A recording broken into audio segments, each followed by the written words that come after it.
Second Sight, by R.D. Wingfield. Detective Inspector Ford is called in to investigate what seems like an ordinary robbery at Lord Crombie's mansion, but when a clairvoyant claims he can trace the stolen goods, Ford finds himself unraveling more than just one crime. Second Sight, by R.D. Wingfield. With Michael Burlington as Detective Inspector Ford and Lee Harrington as Marlowe.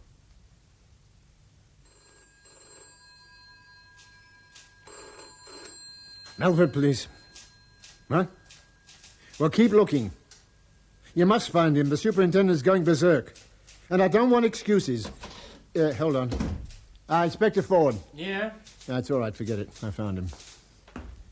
You want me, Sergeant? Want you? Now, where the hell have you been? We've had the search parties out. I popped home for a few minutes. I wanted to see how my wife was. You pregnant fathers.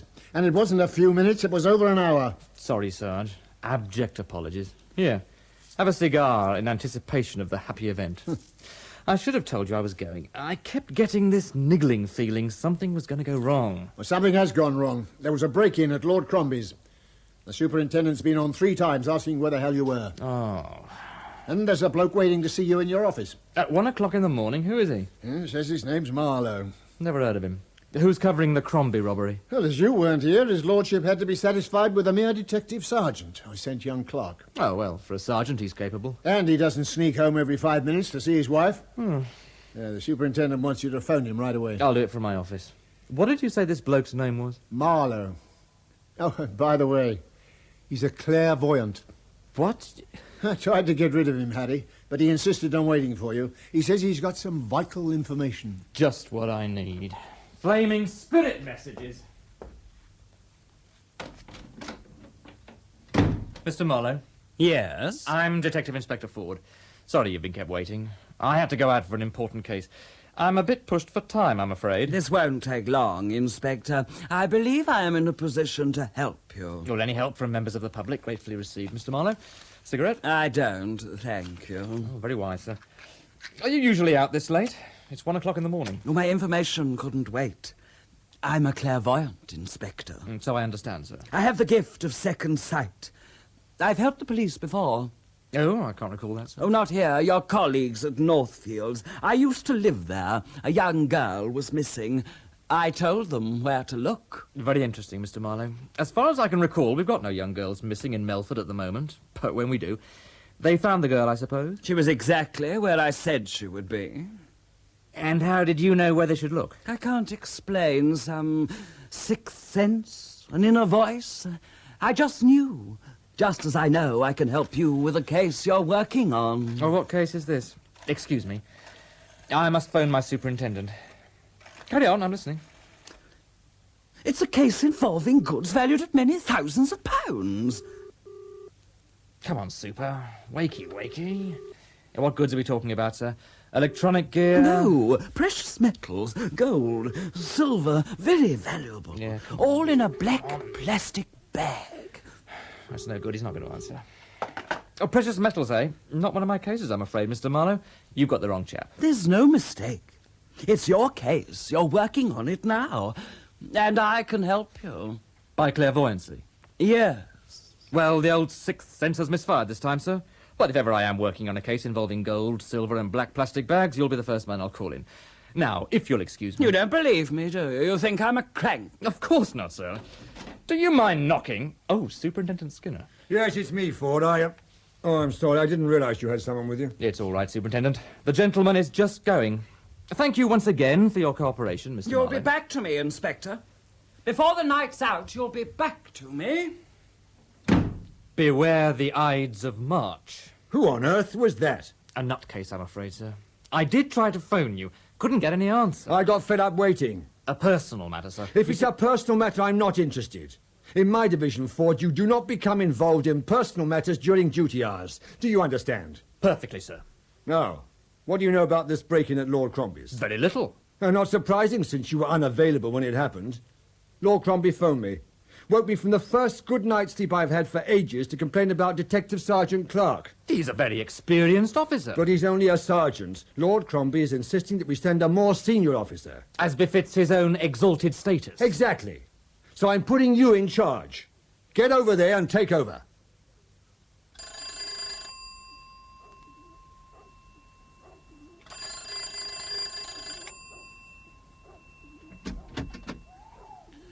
Yes? Lord Crombie, I'm Detective Inspector Ford. Oh, about time. Come in. Feet? Yes, sir. You're taking over from this other fellow, I understand. In accordance with your wishes, sir, yes. Where is Sergeant Clark? In here. Hello, Sergeant. Inspector Ford? I'd like a few words with the Sergeant on my own, if you'd be so kind, my lord. Very well, but make it quick. I'll be in my study at the end of the passage when you want me. Thank you, sir. Most gracious. Been giving you a hard time, has he, son? He's not been exactly over-cooperative. I can imagine. Cigarette? Please. No, better still, in view of the eminence of our recently robbed host, have a cigar. What? Thank you. Yeah, when the baby's born, remind me you've had yours. I won't forget, sir. I'm afraid I'm taking over the investigation from you, Sergeant. What? That's no reflection on you, but his lordship considers his exalted station merits someone much grander than a mere sergeant. The chief constable wasn't well, so they sent me. I see. No, you don't, son, but there you are. There's no justice. Tell me what you've got. The robbery took place here, sir, in the library. Lord Crombie sleeps directly above. About 11:30, he was woken by the sound of breaking glass. The intruders knocked over that crystal decanter. Damn clumsy of them. How did they get in? The window cut a hole in the glass and forced the catch. Ah, yes. Neatly done. Looks almost professional. Carry on. Lord Crombie came down to investigate with a shotgun. A shotgun? What is this going to be? Shoot out at OK Corral? Well, has he got a license for it? Yes, sir. Oh, pity. Go on. They must have heard him, because as he came through the door, they were out through that window and across the lawn. He followed them. How many of them were there? 2 men. He fired a warning shot over their heads. They stopped as if they were going to give up, but as soon as he was near them, one of them jumped him and coshed him. Knocked him out cold. When he came to, they'd gone. Logical. They'd hardly hang about. His lordship then staggered back to the house and phoned us. If he had phoned us first, instead of indulging in the Errol Flynn stuff, we might have caught them. We got the call at 11:46. I arrived shortly after. He doesn't look like a man who's been coshed to me. Has the doctor seen him? He won't have a doctor. Knocked out cold and won't have a doctor. I find that interesting. Did you examine his head to make certain he had been coshed? No, sir, but why should he lie? Well, even noble lords have been known to fake the odd robbery for the sake of the insurance money. Surely you No, don't it's just think... a possibility, my son. Yeah, what was taken? I've got the list here, sir. Some very valuable items from the Crombie family collection. Gold, silver... Gold? Silver? Do we know what they carried it off in? Black plastic bag. Good Lord. Do you believe in second sight, Sergeant? I'm not sure I know what it is, sir. We had a nutcase in the station tonight, although he doesn't seem such a nutcase now. A clairvoyant. He dropped a few hints about gold and silver. After we leave here, we'll pay him a visit. Do the servants hear anything? There's only 2 servants, husband and wife. Lord Crombie had given them a few days off to visit relatives in Birmingham. This case gets more interesting every minute.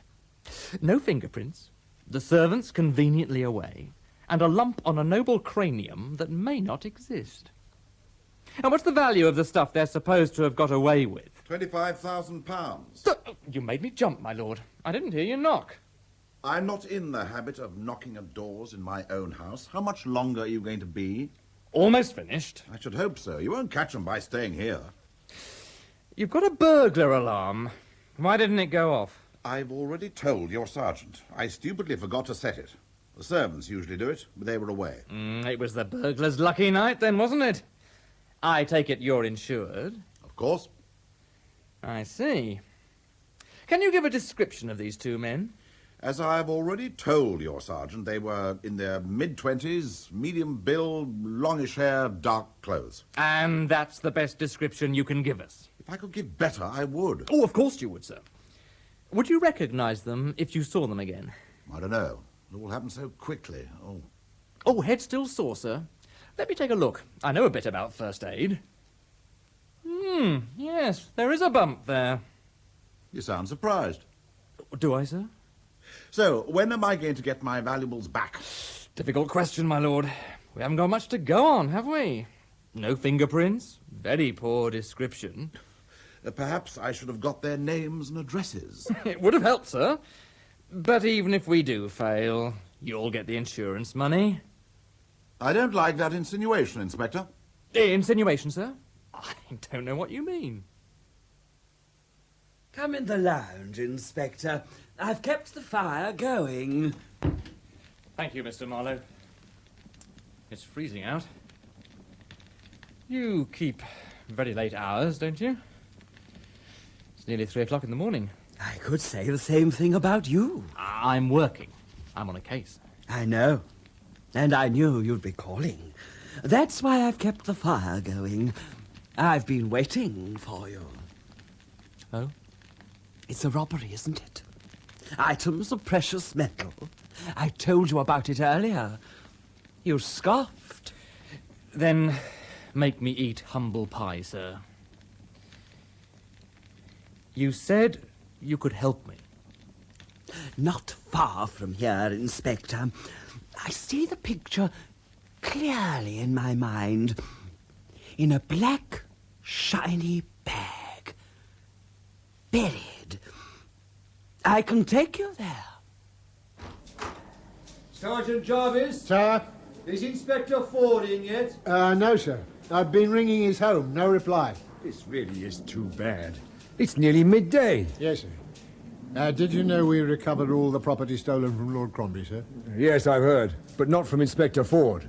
Find him. I want him. Yes, sir. Constable, phone Mr. Ford's home again. No, forget it. Here he is. Morning, all. Morning. We're about to have our dinner. Mr. Skinner's been screaming for you. And when I'm here, he ignores me. I've been stuck at the hospital since 4 o'clock. Ah, congratulations. What is it, boy or a girl? It's 2 broken ribs. What? I told you I had this premonition something was going to go wrong. When I staggered in this morning, I found her at the bottom of the stairs. She had tripped and fallen. Oh, no. And I dashed her off to the hospital. She's pretty badly shaken, but they don't think it's harmed the baby. Oh, thank goodness for that. Oh, yeah. Especially as I've already handed out half the cigar. Inspector, do you think you might spare me a minute in here? Sit down. Sir? You're late. I'm sorry, sir. Another personal matter. There have been far too many personal matters, Inspector, and do try and smarten yourself up. That suit looks as if you slept in it. I did sleep in it, sir. I've been at the hospital since 4 o'clock this morning. My wife had an accident. Oh. Then why didn't you say so? What happened? She tripped and fell down the stairs. Any bones broken? A couple of ribs. She's very shaken, though. Oh, well, it doesn't sound too serious. She does happen to be 9 months pregnant, sir. Pregnant? And you've never thought to tell me? With respect, Superintendent, when you took over this division last month, the point you made abundantly clear was that you weren't interested in our private lives. Only our professional ones. But there are exceptions. Now, what sort of a fool does this make me look? You should have had the decency to tell me I'm not unapproachable. At least, I hope I'm not. If I have been, I'm sorry. And I'm sorry you weren't informed earlier, sir. I haven't got a cigar on me. Oh, by the way, you've heard we recovered Lord Crombie's goodies. Yes. I understand a clairvoyant was involved. Yeah, I'm afraid so, sir. That chap in my office last night. He went into a trance and led us straight to the loot. Buried near an old log by Doggett's farm. I echo your sentiments, sir. I'm not a believer in second sight. Damn mumbo-jumbo. Pity we couldn't have recovered the stuff without it. If the press ever get hold of the story... I've warned him to keep his mouth shut, sir. See, whoever buried the stuff has got to come back for it. Young P.C. Kilburn is keeping the place under observation, waiting for them. Good. I'll keep you informed.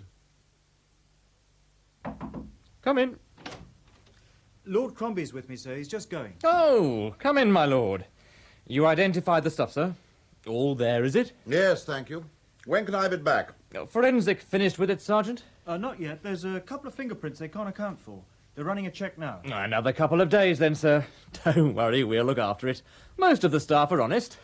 And thank you for coming down. Is there anything else, sir? Naive of me, perhaps, but I was expecting to be offered an apology. Oh, now what have you done, Sergeant? You know to what I'm referring.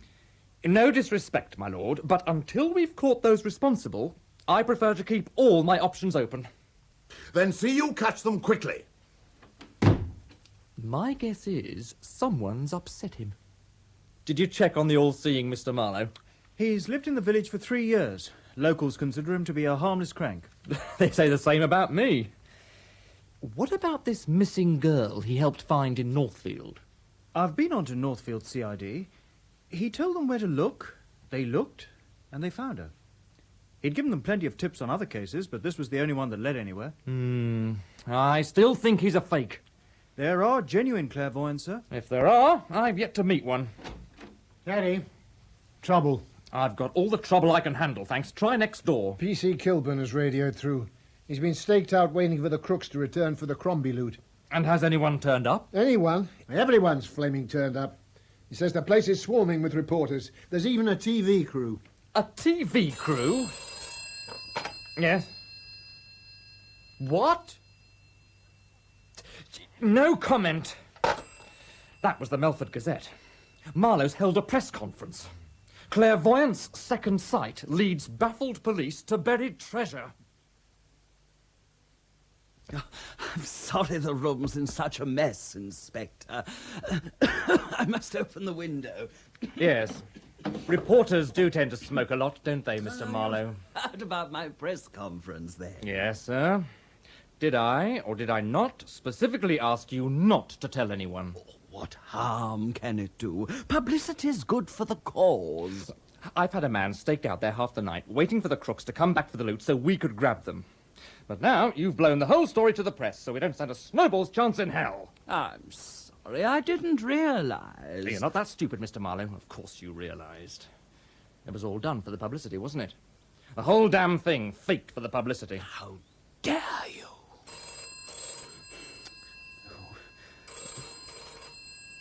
Well, it'll go on ringing until you answer it. Well, it could be private. Then I'll try not to listen. Oh. Yes. Oh, speaking. Oh, you heard the broadcast then. Thank you. A private sitting. Well, my fee is £75 for the initial consultation, and then £50 for subsequent sittings. Yes, yes, I'll take a cheque. With a cheque card. See you then. 75 quid. You're going to do all right out of this, aren't you, Mr. Marlowe? You make money out of being a professional policeman. I am a professional clairvoyant. Don't compare your profession with mine, Mr. Marlowe. I looked up the word clairvoyance in my dictionary. Do you know what it said? The alleged power of seeing absent persons and objects. I have the precious God-sent gift of second sight. The press have gone now, sir. You don't have to keep up the pretense. Fake, am I? You'll grovel and eat those words, Inspector. Will you agree to a test? What sort of a test? One that will provide irrefutable, unassailable proof of my genuine powers. One of your unsolved cases. You've been looking for a man called Raven. Michael Raven? What about him? You can't find him. But let me visit his home, soak in the atmosphere, touch articles he has touched, speak to people he was close to. My gift will locate him, wherever he is. Is that a fair test? Or would you say I faked it? Killed him and buried him so that I could claim credit for finding his body. His body? Is he dead, then? I don't know. I sense he is not far from here. But alive or dead, I can find him. Surely we're capable of solving our own cases without calling in these cranks. What do you think, Sergeant? Well, we did get Lord Crombie's stuff back through Marlowe, sir. Not through clairvoyancy. He knew it was there. There's something very fishy about that robbery. How do you mean? Excuse me, sir. Oh, we're busy, Jarvis. Can't it wait? I don't think so, sir. Message for the inspector. The hospital? No, forensic. They've identified those fingerprints on his lordship's silver. They belong to Sammy Ladbury. Sammy? Well. What's the name of the bloke he always works with? Freddie Wood. That's right. Wood and Ladbury. Right pair of tearaways. Put out a call. I want them brought in. Already done, but I thought you'd like to know.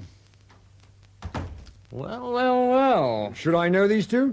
Not socially, sir. Pair of local thugs with form as long as your arm. Breaking, entering, car stealing, smash and grab. You name it, they've done it. They fit Lord Crombie's description of the burglars, Inspector. Yes. So bang goes your fake robbery theory. Not that I had much faith in it from the start. And if the robbery was genuine, perhaps the clairvoyant is too. Put me in the picture about this chap, Michael Raven. Michael Raven, age 32, local successful businessman.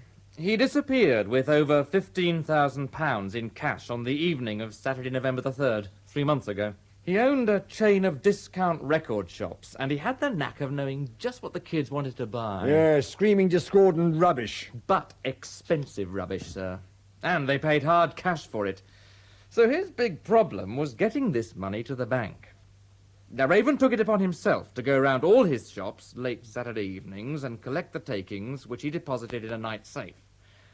The day he disappeared, he was carrying a total of something over £15,000 from his 4 local shops. 15,000? And this was just one day's takings? Yes. The record business pays nearly as well as clairvoyancy. He called on the last shop a minute or so after 7:30. He hasn't been seen since. And did the money reach the night safe? No, like Raven, the money hasn't been seen either. Presumably he was driving a car. We found the car abandoned near the railway station. Ah. It's not that easy, sir. The railway staff knew him. Now, they are positive he never caught a train that night. We combed the area, did a thorough search. Nothing. Could he have just made off with the money? He could have done, but why stop at 15,000? He could have drawn a hell of a lot more than that from his bank. He was happily married. His business was booming, and as far as we know, he had no worries. So why do a bunk? It could be robbery with violence. That's high on my list of possibilities, yes, sir. When was he reported missing? About 10 o'clock Sunday morning. The next day, he never returned home that night, yet his so-called loving wife waits until the following day to report it to the police. Oh, she didn't expect him home on the Saturday, sir. They've got this weekend cottage on the coast. After he had banked the money, he'd arranged to drive straight down there. His wife was going to follow the next morning. Why didn't they both go together? The cottage had been shut up since they used it in the summer. It would have been cold and damp. He was going to clean it up, get the fire going, and have it ready for the Sunday. Doesn't sound very convincing. Did you check it? I check everything, sir. It was true. Raven had told a couple of his shop managers he was going. Anyway, come Sunday, Mrs. Raven drives down, expecting to find a roaring fire, a swept floor, and a loving husband. She was disappointed on all counts. She phoned us immediately. So you've been searching for him now for over 3 months. What have you turned up? Nothing. Not a solitary clue, not a single lead. He's vanished. So even if Marlowe fails, we'll be no worse off. If we could only keep it from the papers. No chance of that, sir. He wants every last drop of publicity. All right, we've got no choice. Phone him and say yes.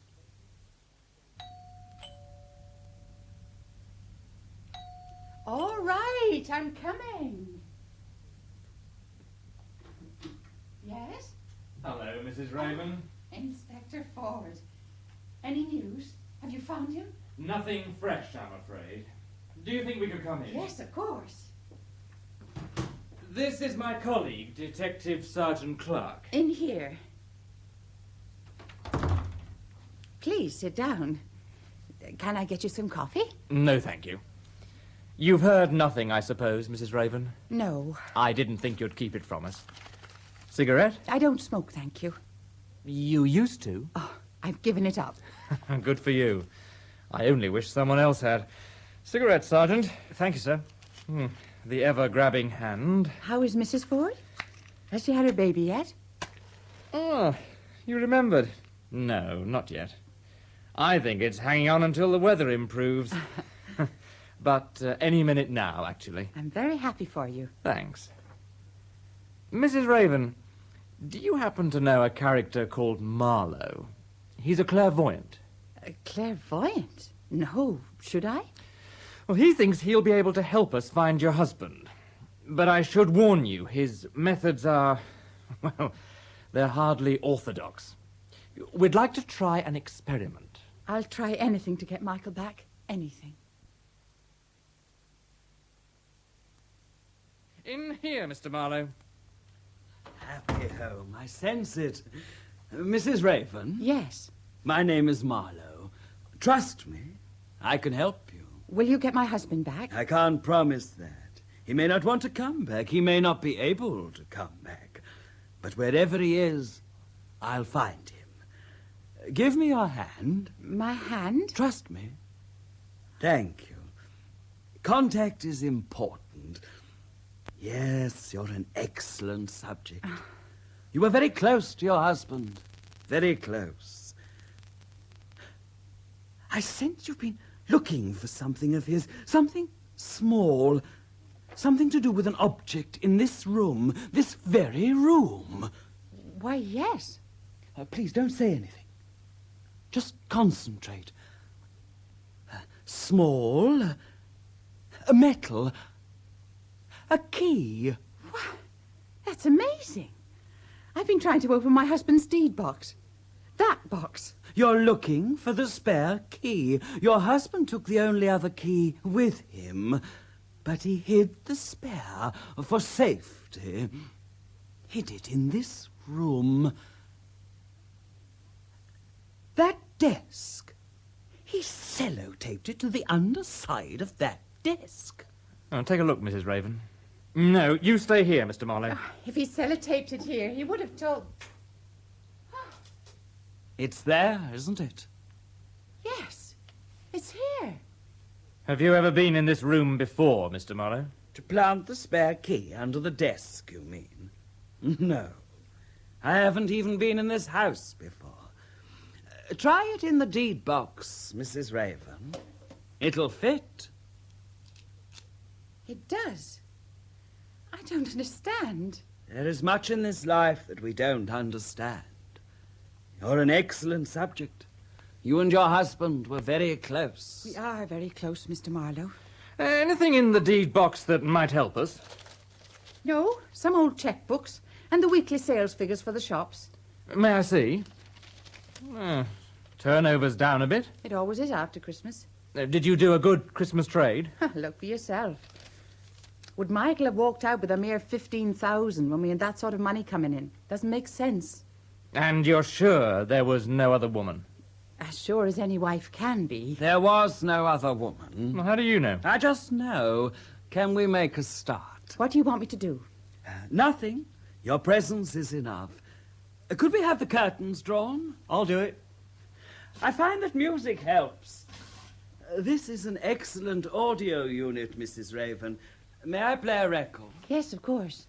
Something to set the mood.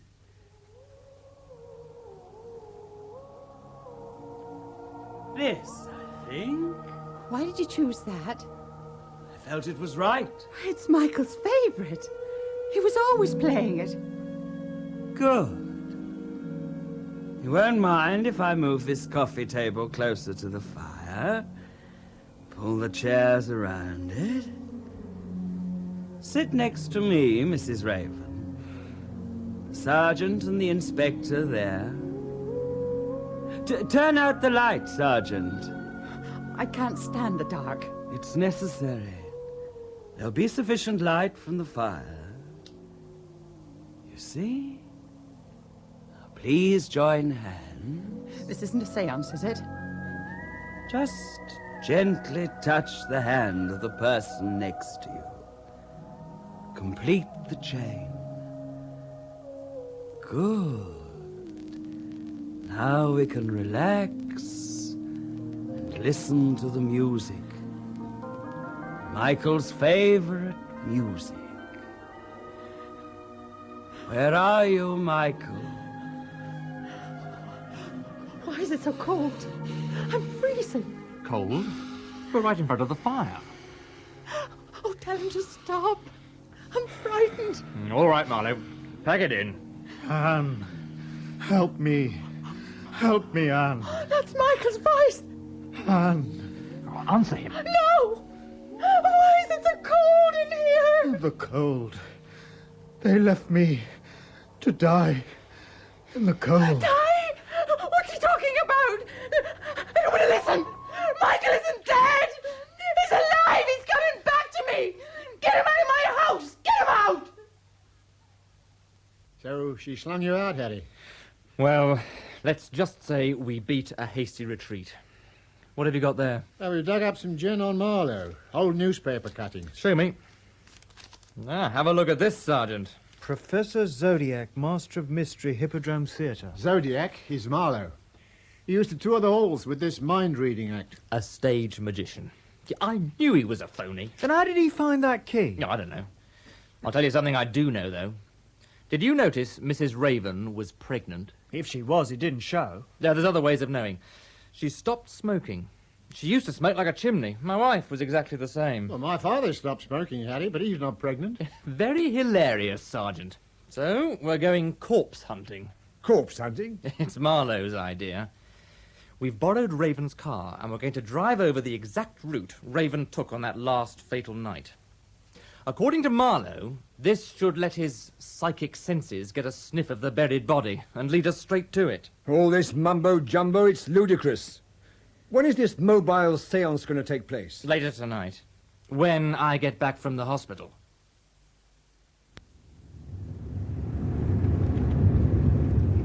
Which way now, Mr. Marlowe? I'm sorry, I'm just not getting anything. Perhaps I should be driving. No, the sergeant drives. Now, where do you want him to go? Oh, anywhere, I don't know. Oh, drive anywhere that takes your fancy, son. Our automatic pilot doesn't seem to be functioning. I'm still not getting anything. I'm sorry. Fair enough. Okay, Sergeant. Let's go back. No, where are we? Burley Road. It was near here. Very near here. Stop the car. Pull in over there.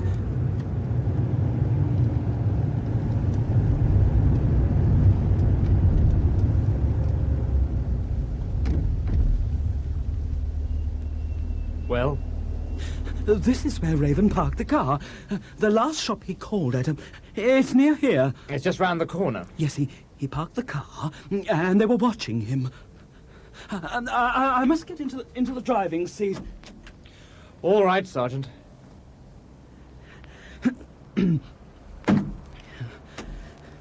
It was dark. No moon.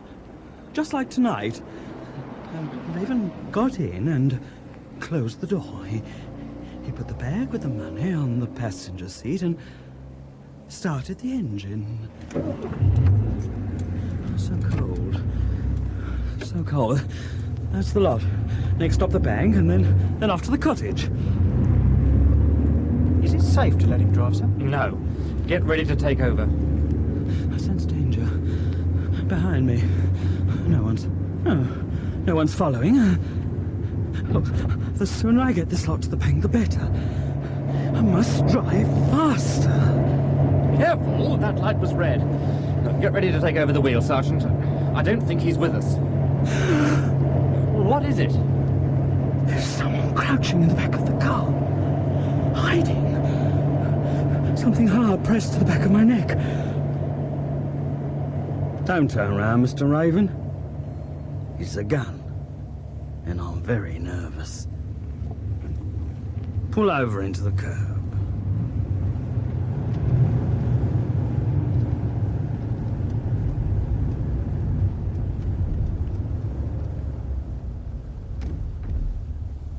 Good. If it's the money you want, it's there. Take it and go. He's out cold. Mr. Marlowe? Let me... Marlowe, wake up. Oh, my head. Oh, my head. He hit my head. No one hit you. The blood.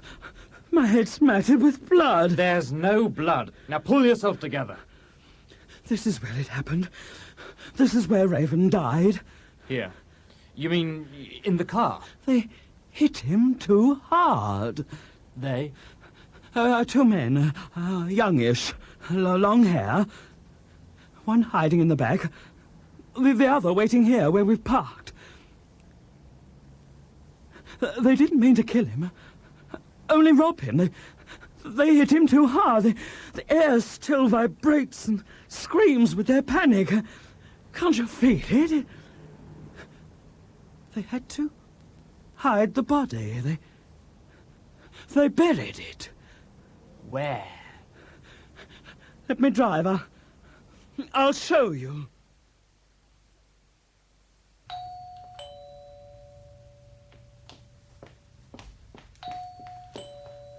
Who is it?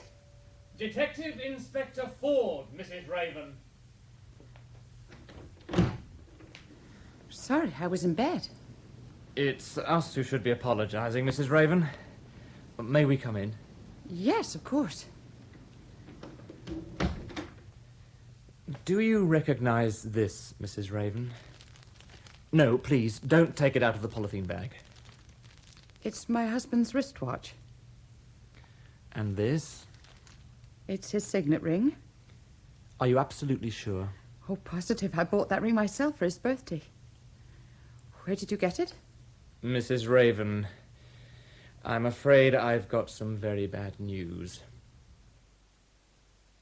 In the meantime, I'm not prepared to confirm, deny, nor comment upon any statement made by Mr. Marlowe. Goodbye. A preliminary report on the body from the path lab, sir. Yes? The body's in such a shocking state, they're having to submerge it in disinfectant before they can get down to a detailed examination. Oh, you've just put me off my ham sandwich. Right, how did he die? A probable cause, heavy blow to base of skull. They believe he was already dead when he was taken to the woods. Right, that's all, Sergeant. Sir. Steady. Sorry, sir. Well, is it murder? Seems like it. The base of his skull's smashed in. And they're missing money? Still missing. Not that I expected to find it buried with him. Oh, quite. A pity it had to be through that blasted clairvoyant. I understand he's given us a description of the killers. The alleged killer, yes, sir. Has it struck you that the description could fit the 2 men who robbed and coshed Lord Crombie? It did strike me, sir, yes. We are still looking for Ladbury and Wood. We're also checking Marlowe's alibi for the night Raven went missing. Marlowe? You suspect him? I can't think of a person more likely to know where a body is buried than the person who buried it in the first place. Good point. If we could only discredit No, him... I'm not interested in discrediting him, sir. Only with finding Raven's killer. Or killers. A teleprinter message from Carlisle Police, sir. They confirm Marlowe's alibi. On the night Raven disappeared, Marlowe was addressing a spiritualist meeting in Carlisle. Damn! Concentrate on finding Wood and Ladbury, Inspector. They're your men. Now, I want this one tied up quickly, and keep me informed. I'm off to bed. Good night. Good night, sir. Nice for some. You didn't really suspect Marlowe, did you, Inspector? He had no motive. £15,000 in hard cash and bags of free publicity. That's enough motive to be going on with. Tidings of joy, Harry. Guess who we've just picked up trying to break into Harrison's warehouse? The superintendent. No. Sammy Ladbury and Freddie Wood. They're bringing them in now. God bless the uniform branch. They are some use after all. Or when they get here, bung them into separate interview rooms. I want to question them personally. Right. Oh, and get Lord Crombie down here. Let's see if he can identify them. It's a bit late now, Harry. He'll be in bed. Not if you keep ringing and ringing and ringing, he won't be. Hello, Sammy. Treating you all right, are we? What am I in here for, huh? Oh, didn't the cop who caught you breaking into Harrison's warehouse explain? It's very lax of him. Breaking in? Oh, do me a favour, Inspector. We was taking a shortcut. Over a 12-foot wall? After sawing the lock off an iron gate? Well, the shortest way is not always the easiest way, Mr. Ford. I don't think we'll have too much trouble getting you for this job, Sammy. But I'm more interested in what you were up to 3 months ago. 3 months ago? What did you say? Oh, well, I was saving up for Christmas, wasn't I? Yeah, well, I wish I could joke about it, Sammy. I've just dug up Michael Raven's body. It wasn't a pleasant sight. Raven? Oh, yeah, the record shop king. He's dead, is he? Where'd you find him? Where you left him, Sammy. Oh, come off it, Mr. Ford. There's no way you can pin that on Freddie and me. Killing's not our style. We don't think you meant to kill him. What did you do with the £15,000? What 15,000? Look, if I had 15,000 quid, do you think I'd be tearing me only suit to shreds on a bar-by around Harrison's warehouse? He was killed on the evening of Saturday, November the 3rd. You haven't got much of an alibi for that day, have you, Sammy? Well, I never thought I was going to need one. Well, where were you? I've already told you, Sergeant. Well, now you can tell me. Damn. Yes? Inspector, got a minute? Don't go away, Sammy. Yes? We can't get through to Lord Crombie. We don't know his number and he's ex-directory. Shall I send someone over? No. Leave it till the morning. How's it going? Very slowly. I'll leave you to it. Sorry about that, Sammy. You were telling me what you did on that Saturday evening. Well, it is a bit difficult without my engagement book, you know. But as far as I can remember, I was out with Freddie. We drifted in and out a couple of pubs. Then we went to a disco, Tiffany's in the High Street. What happened at the disco? Usual thing, minuets, Viennese waltzes. We danced, we dined, we sipped vintage wine, and we picked up a couple of birds. Names? Joyce and Janet. Second names? Well, we didn't ask. We wasn't intending to marry 'em, was we? We bought 'em a few drinks and we left the disco with 'em. What time? Well, just after 11. We drove them in the car to a nice secluded spot where they expressed their gratitude in a tangible way for our hospitality. This took us up to, about midnight. Where did they live? No idea. Oh, didn't you drive them home? Well, what for? We dropped them off at a bus stop. With luck, they'd have caught the last bus. And hard luck if they didn't, eh? Yeah. All right, let's move a bit more up to date. What do you know about the robbery at Lord Crombie's? Nothing. Then how did your dirty little fingerprints get all over his shiny silverware? Well, give me time. I'll think of a reason. And not only do we have your prints, Sammy, I'll introduce you to his lordship tomorrow. He can identify you. Why did you bury the loot? Bury it? Burying bodies? Burying loot? Oh, what the hell are you on about, huh? Let's hear your version first, Sammy. All right. Well, it all went wrong, didn't it? We knew the servants were away and we thought it was going to be easy. Well, there was no trouble getting in. Didn't even have to cut the burglar alarm. And then ham-fisted Freddie elbows this glass decanter over. The next thing we know, this character's firing bullets at us. Now, bullets, Sammy. It was a shotgun. Well, I'm not an expert in these things, Inspector. I hear a bang, I run. Who coshed him, you or Freddie? No one coshed him. We had the loot in a sack. I chucked it at him. Well, it acted like a cosh. He was out cold. I wouldn't know. I was too busy running. Of course you knew. You saw him when you came back for the loot. We did not come back. We left empty-handed. We didn't stop running till we reached the car, right? You went back for it, then you hid it, you buried it near Doggett's farm. But what is this obsession about burying things? If we pinch anything, we sell it. We don't go to a flaming funeral. Then how did it get to Doggett's farm, Sammy? It couldn't walk. It never got to Doggett's farm. Don't you read the papers? Now, take a look at that. Clairvoyant leads police to buried treasure. Oh, dear. Somebody's having you on, Mr. Ford. Look, we belted him with it and we ran. If you want to know what happened to it from there, you'd better ask his lordship. Do you know, Sammy, I think that's exactly what I'm going to do. In here. Thank you, sir. I hope I haven't got you out of bed, my lord. Of course you've got me out of bed, man. It's 20 to 8 in the morning. I hope it's important. I hope so too, sir. Do you know a man called Michael Raven? Raven? Isn't he the missing businessman? Well, I know of him, of course, but I've never met him. Not one for pop records, then, sir. What about his wife, Mrs. Anne Raven? Do you know her? No. Should I? Well, she's worth knowing, sir. It's just that we found Raven's body last night. Our mutual friend, the clairvoyant, led us straight to it. This chap, Marlowe. The same. Silverware, bodies. It's all grist to his mill. How did we ever manage to find things without him? Oh, I've got some good news. We've caught the two men who nicked your valuables. Oh, Oh, that's splendid. You're sure they're the ones? Oh, I will be when you've identified them. Well, I couldn't identify them, not for certain. Just a fleeting impression as they were running away. But when they were running away, you were unconscious after being coshed. Don't fret yourself, sir. We don't really need your identification. They've kindly obliged us by confessing. Well, I've got the stuff back, so I can afford to be generous. I won't press charges. No, you're too forgiving, my lord. It does you credit. Why did you tell us they ran off with the stuff, sir? They left it behind. Well, if they say that, they're lying. Someone's lying. How did it get to Doggett's farm? They took it there. No, sir. You did. And then you told Marlowe exactly where you'd hidden it, so he could do his act and pretend to locate it for us. Well, why on earth should I do that? I don't know Marlowe. Never even met him. No, leave it, sir. It'll be for me. Ford. Oh, good morning, Mr. Marlowe. Were your ears burning? Yes, I do want to speak to you. There's been an important development. Is the officer who asked you to phone me handy? You will put him on, please. Constable Kilburn, take Marlowe to the station and hold him until I arrive. And if he doesn't want to go voluntarily, take him anyway. Sorry about that, sir. Strange.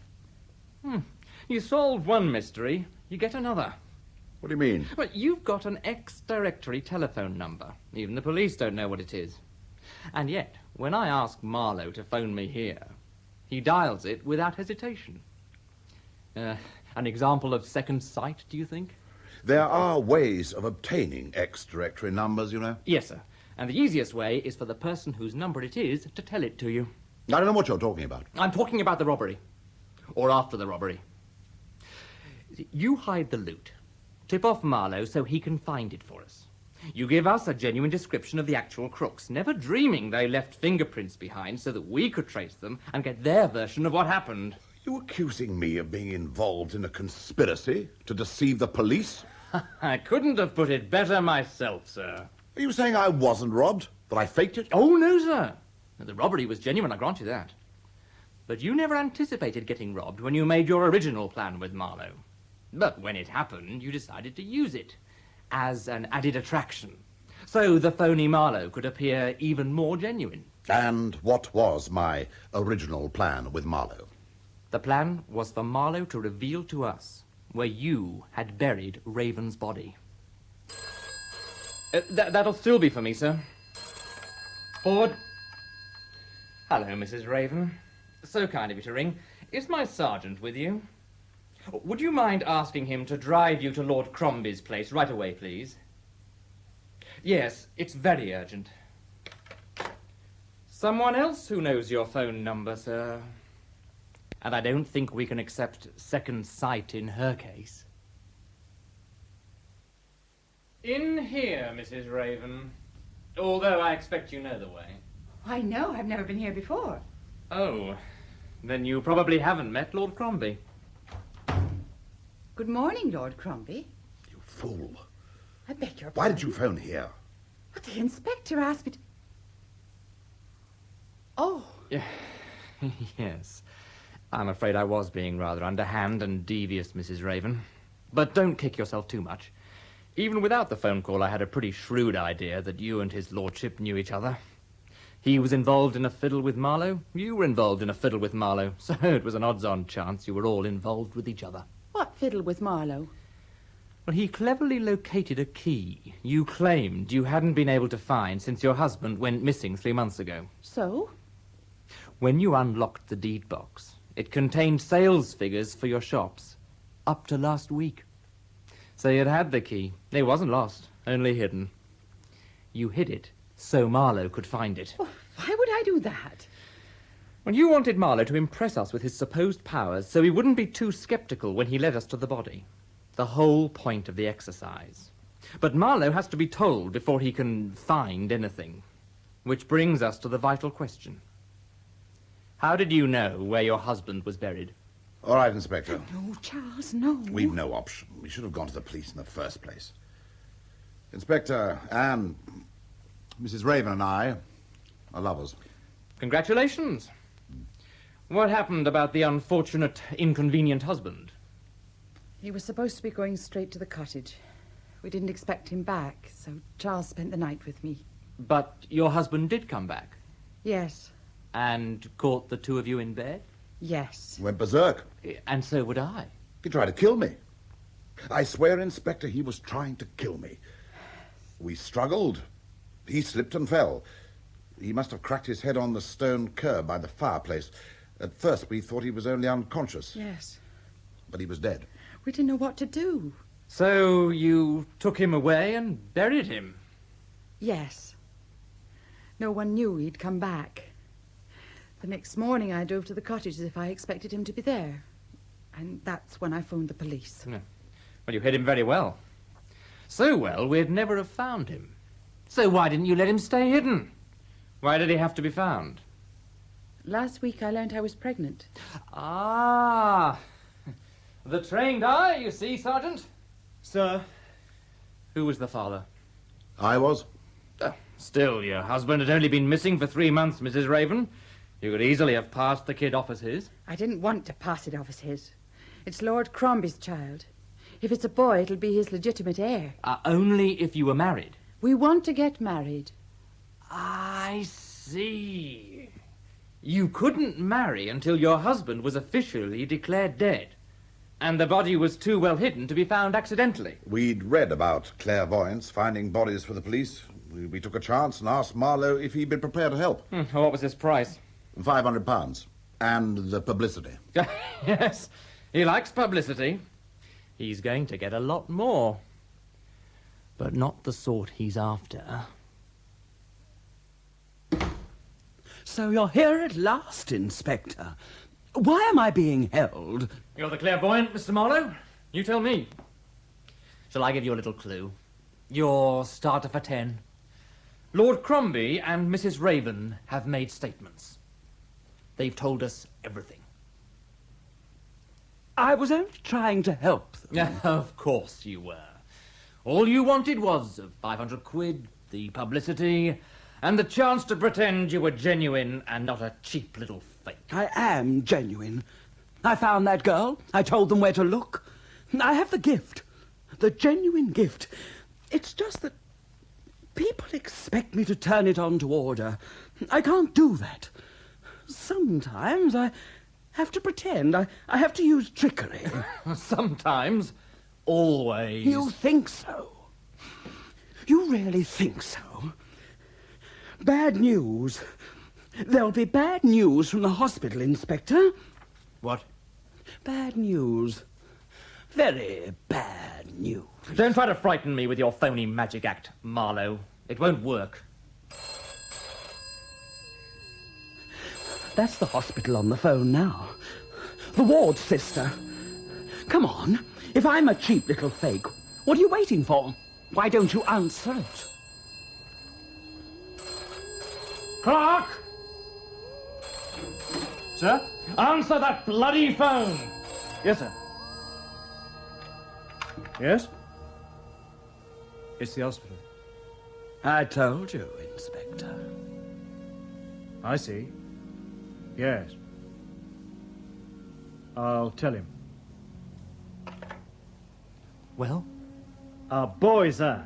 Mother and baby doing well. You little swine. I'm genuine, Inspector. But sometimes I have to pretend. Get him out of here. Get him out!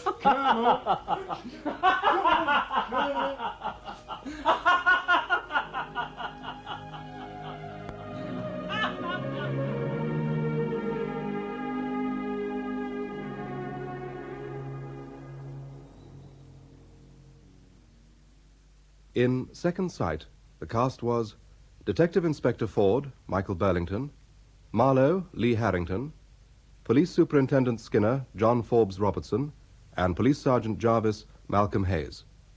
Detective Sergeant Clark, Sam Daster, Lord Crombie, Nicholas Courtney, Anne Raven, Jenny Lee, and Sammy Ladbury, Sean Probert.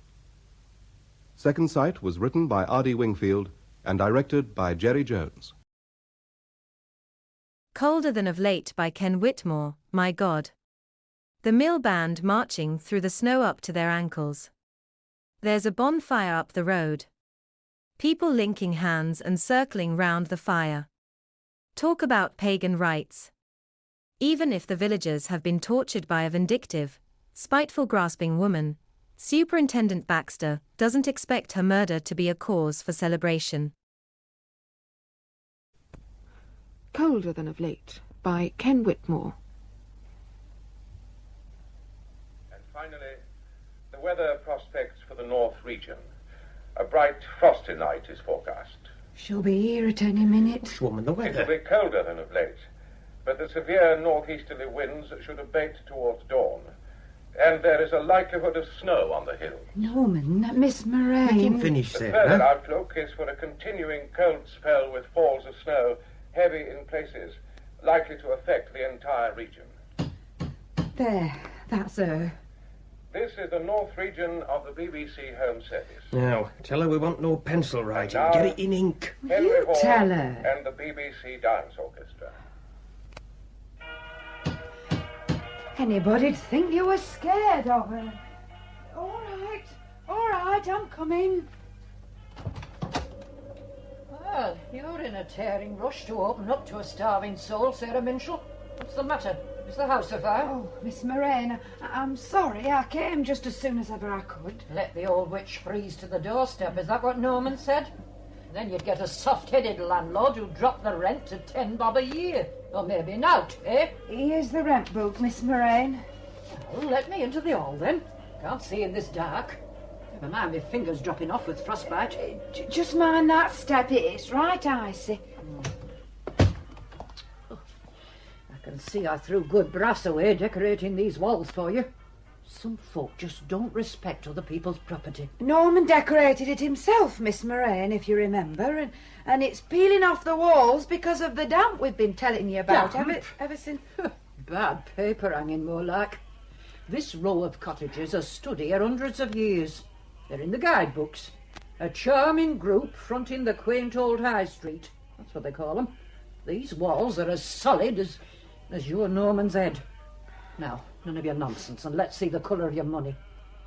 See, it's 2 weeks you owe, isn't it? Just let's get me pen. No, it's never. We settle up prompt every week, as you well know. You'd be a right rare one for this day and age if you did that. Did you write this time, as it happens? In pen, please. What'd you say? You're writing it in pencil. Norman says you should write it in ink with a pen. Rent, in a rent book. He can lump it, then. Then I must give you no rent. What's this? Am I suspected of some underhand devious malpractice because I run out of the house without a pen? Here's a pen, Miss Moraine. What? And ink on the hall table here. I do hate to see a mistrustful woman, Sarah. You're a funny little body. Well, give it here. Now, give me the money. Right. Now, in ink. Received February the 18th, 1947, 5 shillings and 9 pence. There. Satisfied? And there's your blessed pen. Thank you, Miss Moraine. Good night. Night, Sarah. Oh, there's just one thing. Norman Minshall. I know you're skulking back of that door. Minshall, I want words with you. Aye? Were you calling me, Miss Moraine? They tell me you're doing some work for that Mrs. Peddygord at the Shepherd's Pie restaurant. I'm building an extension for her, yes. Well, just remember you're supposed to be maintenance man at my mill, not odd jobber for the village in general. I don't run a mill for the convenience of a man setting up a business for himself on the side. It's the final warning, Minshall. And if I have to dismiss you, I dismiss you from this house, too. And I'll write that down for you in ink. Good night. Now, watch your footing on that ice, Miss Moraine. Watch your footing. I hope she breaks a blasted neck. Come out of the cold, Norman. Let's get this door closed. Just a minute. What's she driving tonight? Blasted Bentley. Look at that. 75 years old, too mean to employ a rent man, drives around in a damn Bentley collecting her coppers. They wouldn't believe that if you put it in a book. Oh, fire! She's going to pull right out in front of that car! Miss Moraine! Look out! Des and Luke. Are they all right? Come on, inside. Norman, they might be hurt. Inside. Of course, she wants us as a witness in her favour.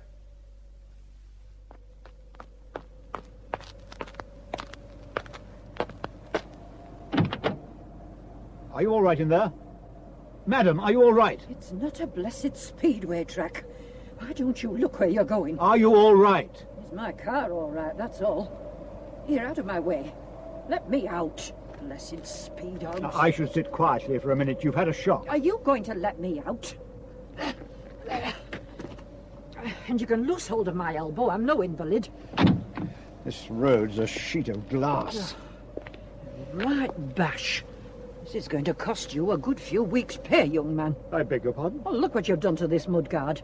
You can't replace bibs and bobs like that on a Bentley for ninepence, you know. Not to mention that radiator of yours. Sunbeam Talbot, eh? It's not a speedway track. We both got off light if you stop and think. A couple of hours' work for a panel beater, dab of paint, that's all. It'll go back to the works, and you'll pay for it. Well, look, I don't want to stand here arguing, but I wasn't to blame, you know.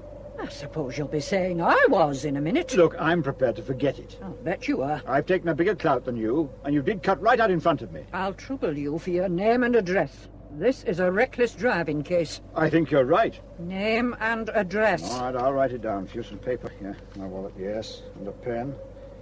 Bernard Baxter, 19 Leopard Gardens, Hendon, Middlesex. There. And I'm putting up at the inn here tonight. The mortal man? That's right. And your name? Moraine. Martha Moraine. The Lead Hall.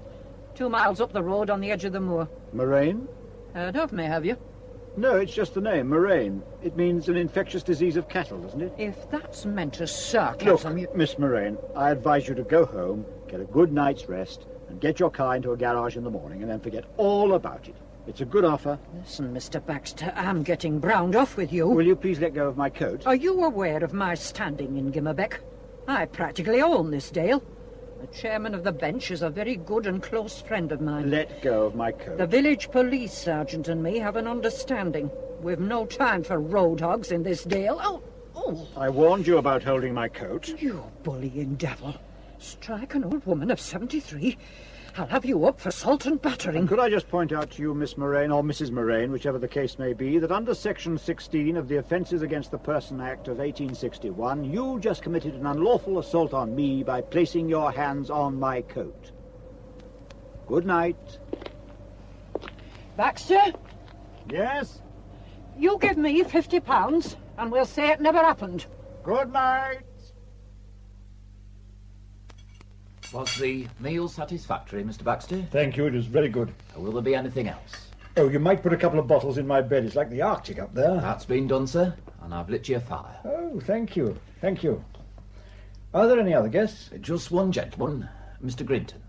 He pays us a call from time to time. Oh, by the way, I'll be making a start at 7 in the morning, so I want to call at 6. 6? Breakfast at 1:30, orange juice, red hot porridge, and ham and eggs, I think.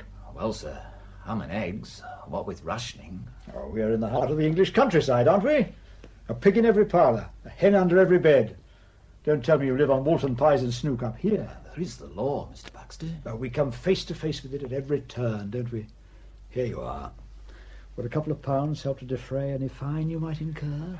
Oh, thank you kindly. I'll see what I can do. Now, would you like to step through to the saloon bar? There's a nice warm fire in there. Lead me to it. That's the tap room through there. Local mill workers and farmhands get in there. I think you prefer the saloon. Just through here, sir. This way, sir. Oh, evening, Mr. Grinton. Hello, Peter. Hello, Rector. I didn't see you come in. I was as unobtrusive as possible, Peter. Rose, see that Mr. Baxter's well looked after. I'll just go and see how your fire's getting on, sir. Thank you. Now then, sir. Oh, Scotch, please, if you do have the real McCoy. Excuse me, sir. Will you join us over here and share the merry blaze? Thank you. Would you join me in a drink? Oh, well, that's very decent. A rum and peppermint, please. Good. And your companion? Oh, a pint of bitter. It's very noble of you. All right. Now, a scotch, rum and peppermint, and a pint of bitter, please. Right, sir. Here you are, miss. Bring our drinks over, will you? Yes, certainly, sir. Oh, look, do take my seat. Here, I'll move round a bit. All right. I'll stand in front of the fire until the blood starts flowing. My name's Baxter, by the way. And my name's Synico, Arthur Synico. Rector of this parish. And this is Mr. Grinton. How do you do? Mr. Grinton's our local, I think the term is news hound. Forewarned is forearmed. Here you are, gentlemen. Ah, thank you, Rose. Eightpence halfpenny change, sir. Thank you. Well, your good health. And to you. Cheerio. And here's hoping you meet with no more little accidents. Accidents? What? Is that the talk of the village already? It only happened 3/4 of an hour ago. I'm paid to be a walking antenna, Mr. Baxter. And you know how it is in a village. Kick one and they all limp. Don't I know your face, Mr. Baxter? I doubt it. This is my first time in these parts. Well, I travel all over Yorkshire. Mr. Grinton's the agricultural correspondent of the Yorkshire Evening Standard. He only pays us a call every month or so. A peripatetic post, you might say. Keep the party clean. I move from town to town, digging out the farming news, village to village. I'll place you in a minute. I've never been in Yorkshire before. What brings you up here, if it isn't a rude question? I think it is rude, Mr. Grinton. I'd intended staying the night in Rigworth, but I hadn't realised how depressing these big northern mill towns really are. The Blitz didn't make much improvement, did it? No. I just thought I'd push on to somewhere more pleasant, and I saw the sign, Gimmerbeck, 20 miles. Rigworth's my hometown and very close to my heart, Mr. Baxter. But have another drink. Rose, my love, same again. Right. I suppose you don't realise you came within inches of making yourself a village hero tonight, Mr. Baxter. Oh, yes? Gimmerbeck's dragon slain. The toast of this tiny Dalestown tonight is a 42-year-old... I didn't get your occupation. I didn't mention it. And you're a bit out on the age as well. Oh, you must forgive Mr. Grinton. He's trying to loosen your tongue because the villagers steadfastly refuse to unlock theirs. They're a cagey lot, all right. They keep their counsel. But they'd have erected a statue to you, Mr. Baxter, if only you'd killed the old girl. Miss Moraine? Is she not liked, then? Rector, will you disabuse this innocent gentleman? She's a fellow creature, Mr. Grinton. Show a little charity. She's a greedy, vindictive, spiteful, grasping old... In other words, not Mr. Grinton's cup of tea. Drinks. Thank you, Rector. That's a good Rose. Shove it on the bill, will you? Right, Mr. Grinton, I will. Martha Moraine. Yes. In a way, you know, she's admirable. You have to hand it to her. This dale's in the palm of her hand. Owns most of it. 30,000 acres or more. The mill, the tannery, half the cottages, and the souls of the tenants. Talk about Russian serfs. Her father bought the mill and gathered most of the land around him. I've ginned up on this family. Broke his neck on a horse in 1904, to universal rejoicing by all accounts. But they cheered too soon. Just 30, Martha was, when she started her reign of terror. You know how she used to recruit labour for the mill? She'd go down to Rigworth or Bradford or Leeds, one of the mill towns, and get a job as a mill hand. And she'd watch very carefully to see who worked well, who pulled his weight, who was a good timekeeper. You follow?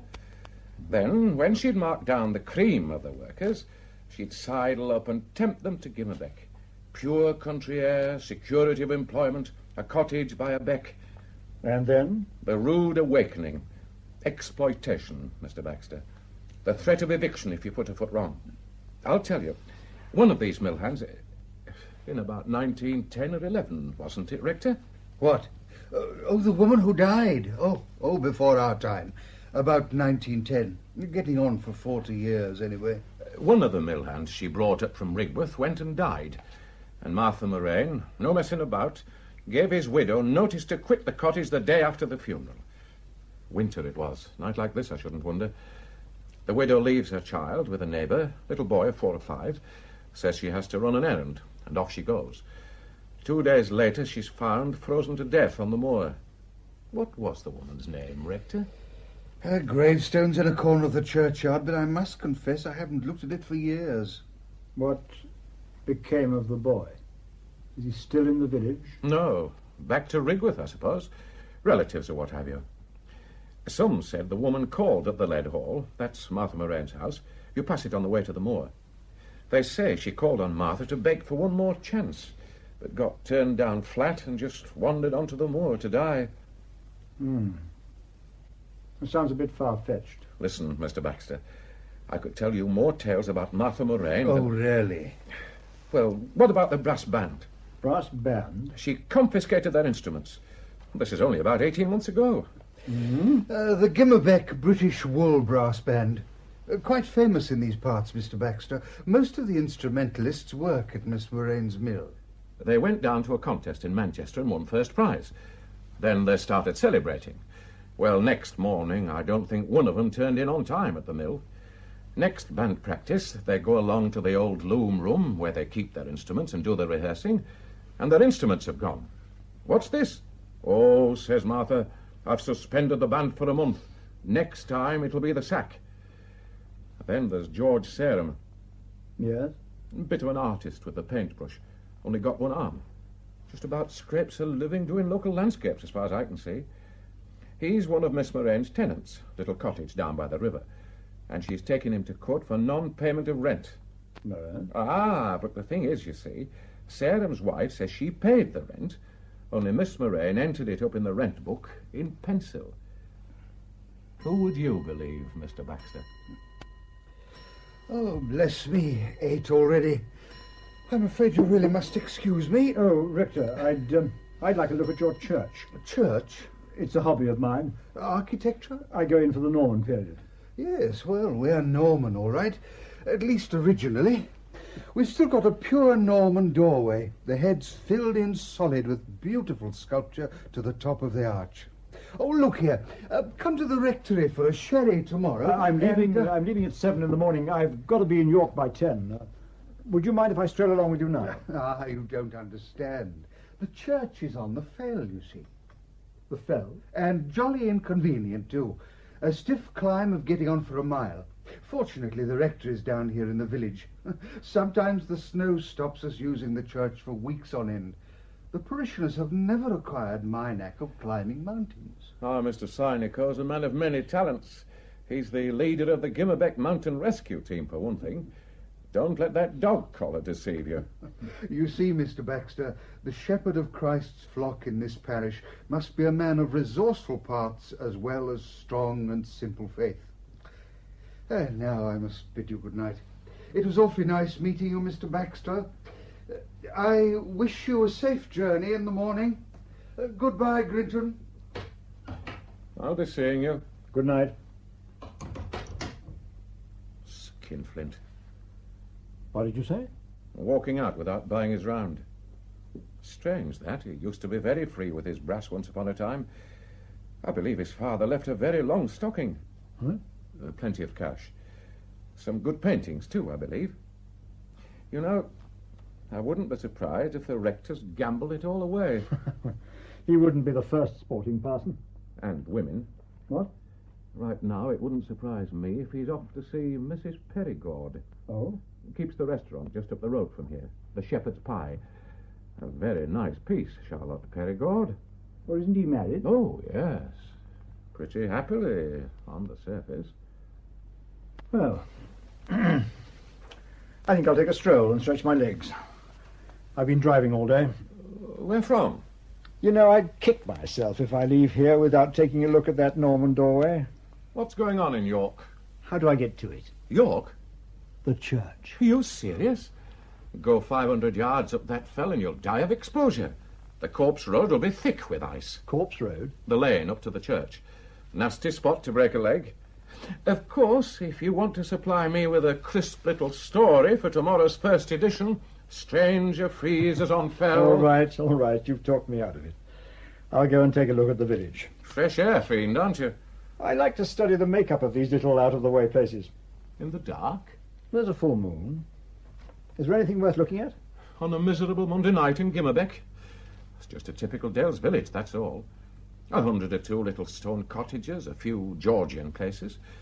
This is the only village in the dale, by the way. Has the dale all to itself.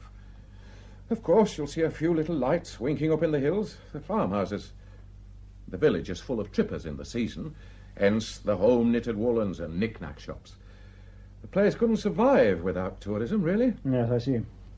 Well, there's nothing of architectural interest, except the church. Well, there are the remains of the lead mines up on the moor, 17th century, I think. But you won't be going up there tonight. Oh, and there's a little stone hermitage, like a tiny chapel. Supposedly haunted, of course. Very remote, between here and the lead hall. Miss Morane's place. I still haven't got my bearings. Well, it's pretty straightforward. We're in the village main street, right? The Mortal Man. Go out of here, turn left, and you pass the Shepherd's Pie, the last building in the village. Then you're climbing the hill up to the moor. On the other hand, you can turn right, down the hill, through the village, over the bridge, and you're on your way out on the Rigworth Road. The Corpse Road to the church branches off just before the bridge. Yes, I think I've got the lay of the land. Well, we may meet later. Wrap up warm, Mr. Baxter. Rather you than me. Your health, Mr. Grinton. Cheerio, Doctor. Now drink it right down.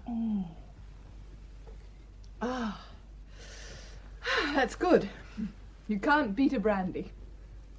I suppose you've been hugging that fire all night. Who wouldn't? It's a night to make a black dog walk in white. Some of us have to go out in it. You've been working? I just closed the surgery and I was looking forward to a lazy night. And I got called out to Aysgarth. Over the moor? All in a day's work. And just think of the poor sheep farmers. Lambing time and weather like this. It was snowing like blazes when I left Aysgarth. Flakes as big as half-crowns. Should reach us in an hour or two. Well, let me get you another brandy. Oh, Mr. Grinton, you'll have me plastered. Rose, another brandy for Dr. Dunsany. I can't have you going down with a cold. Well, it's Mrs. Perigord. You timed that nicely. Oh, good evening. Hello, Hilary. Hello, Charlotte. Rose, a drink for Mrs. Perigord. Oh, thank you, Mr. Grinton, but I'm with the rector. Good evening, good evening. Have you been monopolising that fire all evening, Grinton? Hello, Doctor. Yes, I'm still chair. And one for Mr. Synico, Rose. I think it's a rum, isn't it? And peppermint. Scotch for you, Mrs. Perigord? Yes, lovely. Come and sit by the fire, Charlotte. Just popped in for a nightcap. Oh, we've had rather a heavy evening of it, ploughing through the parish accounts at the Shepherd's Pie. Mrs. Perigord's our treasurer, you know. Yes. Well, I'll just move these chairs around so you can all get a peep at the fire. Right, and I'll put this one over there. Fine. You sit there, Mrs. Perigord. Oh, thank you. Don't mind me. I'm toasted all through. Well, this is all very snug. Charlotte, I don't want to spoil party fun, but speaking as your doctor, I think you're very unwise to come out on a night like Oh, this. please don't bully me, Hilary. I'm liable to burst into tears. Anyway, I think I've earned a drink. I don't keep a single bottle in the house now. You're doing very well, but you mustn't take any risks. Thanks, Rose. I'll take the tray. I'm rather cross with you, Rector. My dear Dr. Dunsany, you make me feel very guilty. Just as long as you remember Charlotte's still in a very delicate state of health. Oh, good God, Hilary, can't we give it a rest for once? Dr. Dunsany, can you spare a minute? This gentleman's been hurt. Oh dear, what's happened to him? All right, Randall, I can stand on my own 2 feet. Stay with the bolts, Mr. Baxter. Just keep a hold on me till we get you to a chair. What happened? Did you slip on the ice? I just ricked my damned ankle, that's all. My dear Mr. Baxter, here, take my chair. Now let's sit down. Gently does it. My God, Baxter, I do believe you've been trying to climb up to that church. Came a cropper, did you? Look, I'm sorry to cause all this commotion. My ankle seems to have packed in. All right, let me take a look. Get your blasted hands off me. I'll just unlace your shoe. Hands off, I said. Don't be a fool, Baxter. The lady's a doctor. Well, are there no men doctors in this benighted place? Sorry, you'll just have to put up with me, Mr. Whoever you are. Baxter. Sorry. I just prefer being treated by a man. Golly, is it 10 already? Now off with that shoe, Mr. Baxter. There. Peter, could you get me a roll of bandage and a jug of cold water? Right you are. Now, I'm just going to press here, Mr. Baxter. Thank you very much. Yes. It's rather ugly and puffed up, but, grit your teeth, Mr. Baxter. I'm going to give it a little twist. Is it broken? All you're suffering from, Mr. Baxter, is a badly sprained ankle and a slight case of misogyny. Were you trying to get up to the church? The church? Mr. Baxter's a student of Norman doorways. All right, I'm an idiot. It looked perfectly straightforward to me. I'd only gone 100 yards and bam, down I went. Lucky it didn't happen at the top. Stranger freezes on fell. Bandages, Doctor? Oh. Where do you want this job? Is he all right? Oh, just down there, Peter. He'll have to scratch from the sprint for a few days, but no lasting damage. I'm going to strap you up, Mr. Baxter. Now, be warned, this water's icy. Oh, dear, this is marvellous. I'm supposed to be in York at 10 in the morning. Well, you won't be driving anywhere on that ankle. Is there anybody in the village who could run me there? He'd be well paid. Robin Lambert, apprentice at the garage. He might do it. Could you get in touch with him then? I'll slip along and see him now. I think you'd better help Mr. Baxter up to his room first, Peter. Bed's what he needs at the moment. You might get him a stiff brandy first. Right. York, of course. I know who you are now, Mr. Baxter. Really? I knew I'd seen your face before. Inspector Morgan. He goes on trial at York tomorrow, doesn't he? Charged with murdering his wife. You're very well informed for an agricultural correspondent, Grinton. Yes, Inspector Morgan. He used to work for you at Scotland Yard, didn't he? You're Baxter, Detective Superintendent Bernard Baxter. Oh, Charlotte, are you all right? Oh, I'm sorry, but my glass slipped, that's all. Charlotte, your hands. You really are in no condition. Just don't bully me, Hilary. I must explain, Mr. Baxter, that Mrs. Perigord has been under a very severe strain these last few months. Superintendent Baxter? Now, just a moment, weren't you... Yes, Rector. The Rosalind Withers case. Mr. Baxter's picture was all over the papers a couple of Sundays ago. I knew I'd seen him somewhere. Here's a drink, Mr. Baxter. I'll get that down. Thank you. The trial of Inspector Morgan. I suppose you'll be speaking in his defence. A new sensation for you, Mr. Baxter. Giving character evidence, fine upstanding officer and all that. What a perceptive crime reporter Fleet Street lost in you, Mr. Grinton. And now, landlord, if you help me up to bed. Right. Now, gently does it, Mr. Baxter. Right. Thank you. And repeat the cold compress in the morning. Now, you take it steady. I'll find you a stick first thing tomorrow. And thanks for your kind ministrations, Doctor. Glad to help. Watch your step, Superintendent. I beg your pardon? The stairs. You seem accident-prone. Well, a celebrity in our midst. Did you say Rosalind Withers? Was he really mixed up in that affair? Yes. Mr. Baxter caught the lady. And next week they stretch that lovely slender neck. Oh, don't be disgusting. Terrible waist, somehow. I wonder how Baxter feels about it. Hanged on 2 inches of turquoise cotton. Cotton? Haven't you followed the case, Doctor? There's enough pain on my own doorstep, Mr. Grinton. John Withers, a London schoolmaster, has a beautiful wife, right? 2 children, everything ticking along nicely. Then one day she's off with a young American army lieutenant, happening all the time. Rosalind Withers wants a divorce. The husband says no. He's a Roman. He wants her back. Anyway, Rosalind goes off to live with a Yank and doesn't see the husband for, 6 months or more. Then Withers is found stabbed to death at home, and it's no time before the police pick the Yank up, and he admits everything. Says Rosalind had nothing to do with it. Wasn't anywhere near the place. The experts go through the house with tooth combs and vacuum cleaners, and Rosalind's in the clear. Nothing to suggest that she'd been there for 6 months. But Mr. Baxter wasn't satisfied, oh no. He was intent on destroying Rosalind Withers. Oh, come, Charlotte. He questioned her for weeks on end. He put her on the rack. And then finally he went back to examine the house again, and he found 2 inches of turquoise cotton. Is that right, Mr. Grinton? Yes. Tucked down between the cushions of a sofa. A little cotton thread that came off a skirt Mrs. Withers bought 2 days before the murder. She said she hadn't been near the place for 6 months. The cotton said otherwise. And it was enough to convict her as an accessory. He set out deliberately to destroy that woman. Charlotte, you're getting terribly overwrought. Are you suggesting that Mr. That he set Baxter... out to destroy her, yes. And in the absence of evidence, decided to provide some himself. Baxter's been highly successful with women. Women? Women criminals. Said to have a peculiarly sensitive understanding of the female criminal He's mind. a monster, don't you see that man? Oh, my God. Charlotte, are you all right? Fresh air. Oh, I must get out. Come on, Charlotte, we're taking you home. Oh, I can't breathe. My dear Charlotte, try to calm yourself. We'll soon have you tucked up in a nice warm bed. Give me a hand, will you, Redford? Yes. Can I help? Mr. Sineco and I will manage. Now, come along, Charlotte. There you are, my dear. Why should he come here now? That man knows something. Now, quiet, Charlotte. We'll soon have you home. Rose, Yes, Mr. Grinton? after that sobering experience, the same again. Hello, it's the artist and his implements. Ah, evening, Grinton. Well, Sarum, I suppose you'd like a drink. You have one on me. What? Oh, Rose is just getting me one, thanks. And a pint of bitter for me, Rose. What was all that about? Mrs. Perigord, they were carrying her out. She had what they call a funny turn. She's been through the mill, that woman. Can't understand why she stays in this pestilential village. Take a pew. I'll just get rid of this gear. Do you have to drag all that stuff around with you? Easel, paints? Here, let me give you a hand. I'm not totally helpless. Here we are.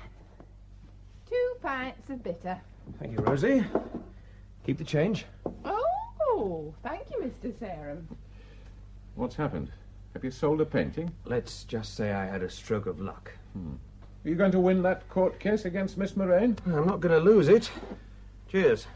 Here's to art.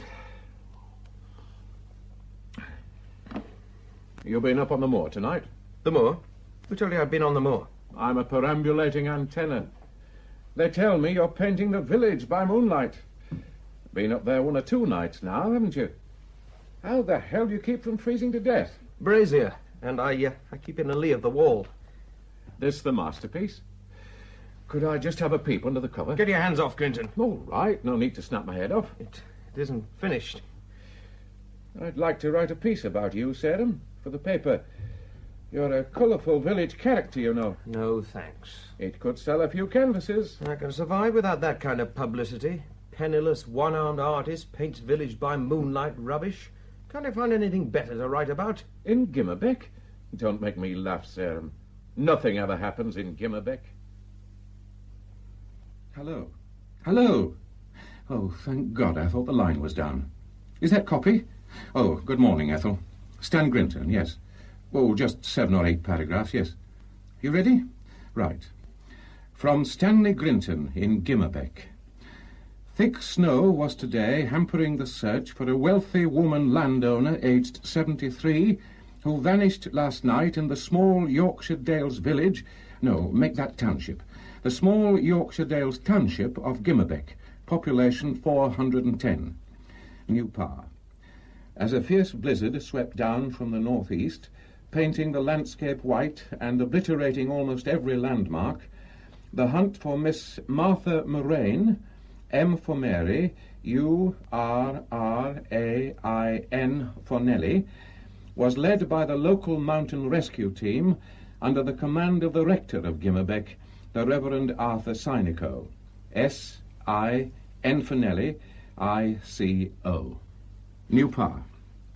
Miss Moraine has not been seen since leaving her home, the Lead Hall, as in lead pencil, on the fringe of Gimmerbeck Moor shortly after 9 o'clock last night. Her housekeeper, Miss Alice Pegg, also 73, says her mistress left home on foot shortly after receiving a telephone call. Police are trying to trace the caller. New Power. Snow started falling at midnight and has now cut the township off from the outside world, with every roadway impassable and drifts of 20 feet reported in exposed places. New Power. Among those stranded in Gimmerbeck is Detective Superintendent Bernard Baxter of Scotland Yard, who was to have travelled on to York today to give evidence for the defence in the trial of a former colleague, Inspector Morgan. Well, Mr. Baxter, Peter's made you very comfortable. A snug little bedroom to rest up in, a wood fire, a good book. Is it a good one? Captain Scott's diaries. What better for the snowbound traveller? They tell me Miss Moraine's taken it into her head to emulate Captain Oates Captain Oates? when the rations grew short and he was holding up the party. Oh, yes. He walked out into the snow, didn't he? I'm just going outside, he said. I may be gone for some time. And he never came back. A gallant gentleman, as they say. Where the devil has she gone? Time will tell, Mr. Baxter. Now, you just rest up for a few days. I haven't any choice. No. It's very kind of you to look in. How'd you get about in this fearful snow? By horse. Much more reliable than a car. And how long have you practiced in these parts? Just over a year. I took over my father's practice when he died. When he killed himself, actually. Lord, I'm sorry. An accident, you mean? Actually, no. My father had been overworking pretty drastically all through the war, and at the same time he was trying to build up a pony trekking school. He had this notion that once peace came he'd be able to give up medicine and make a fortune out of horses. That uncanny passion for horseflesh. He built some very beautiful stables and a guest wing, but he overextended himself, physically as well as financially. I don't know why I'm bothering you with all this. No, go on. Well, towards the end of the war, he was in the thick of the big typhoid epidemic in Rigworth.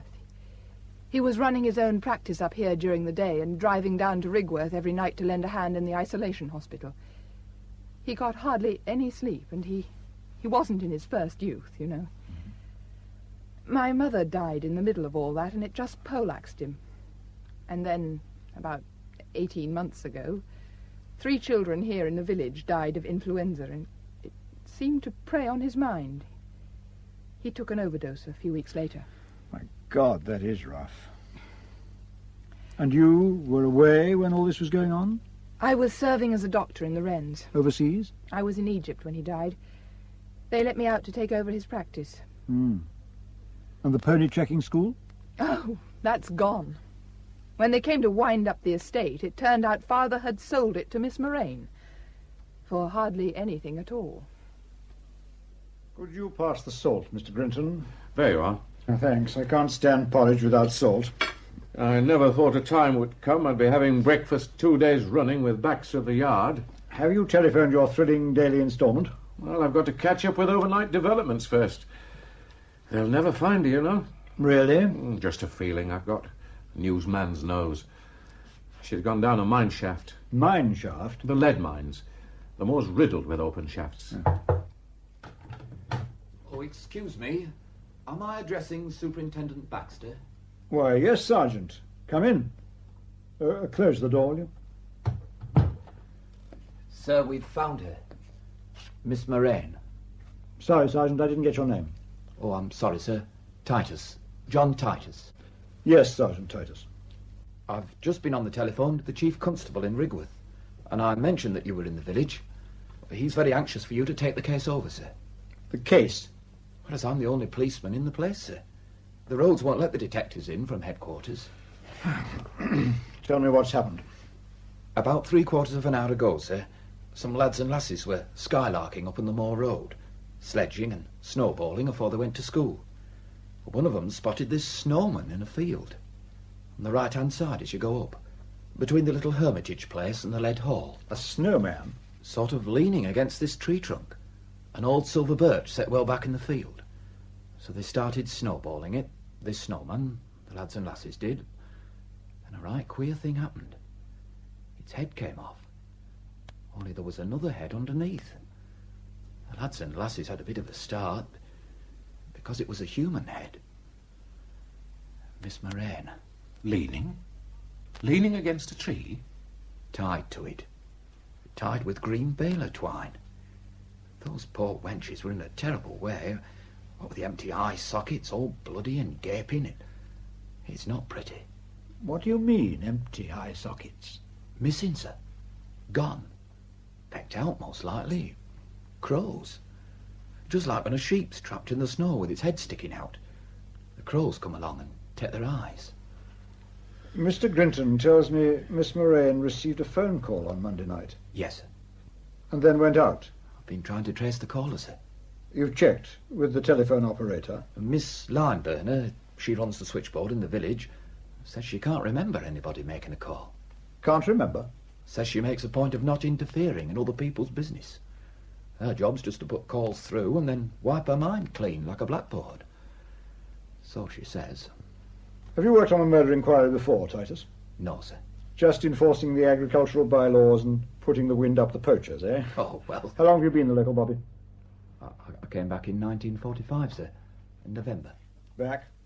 I spent 2 years in the Indian police, sir, on detachment. But you're a local man? Yes, sir. Married? Yes, sir. Children? Well, The sergeant had a boy who died just after the family got back from India. Isn't that right? Yes. The outbreak of influenza? Yes, sir. Well, I'm very sorry, Titus, but I'd like to know a little about the people I'm working with. Who were the other children, by the way, who died? The rector's daughter, sir, and Mrs. Perigord at the Shepherd's Pie. She lost her son. Well, I sympathise with you, Sergeant.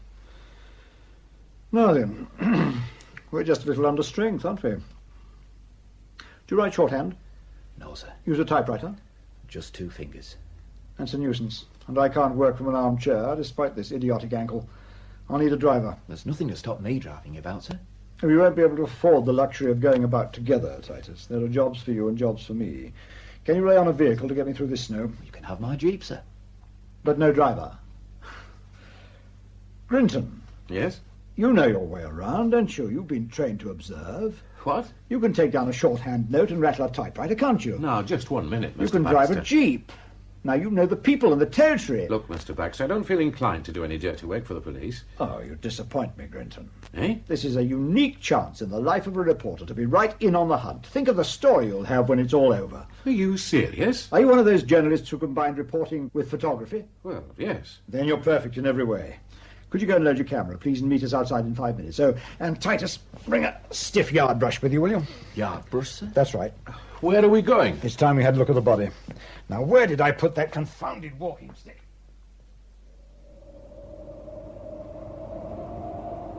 Well, here's a picture that will never make the front page. What do you say, Grinton? Head and shoulders close up. Put people off their cornflakes.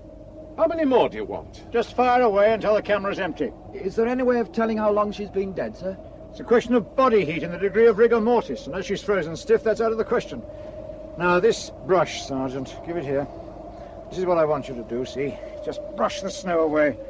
Gently, like this. Gently does it. There, just like that, until you get to the surface. All round the vicinity of the tree, right? Do it very gently, because what we're looking for might be very small. Well, what are we looking for? Just lucky dip, maybe nothing at all.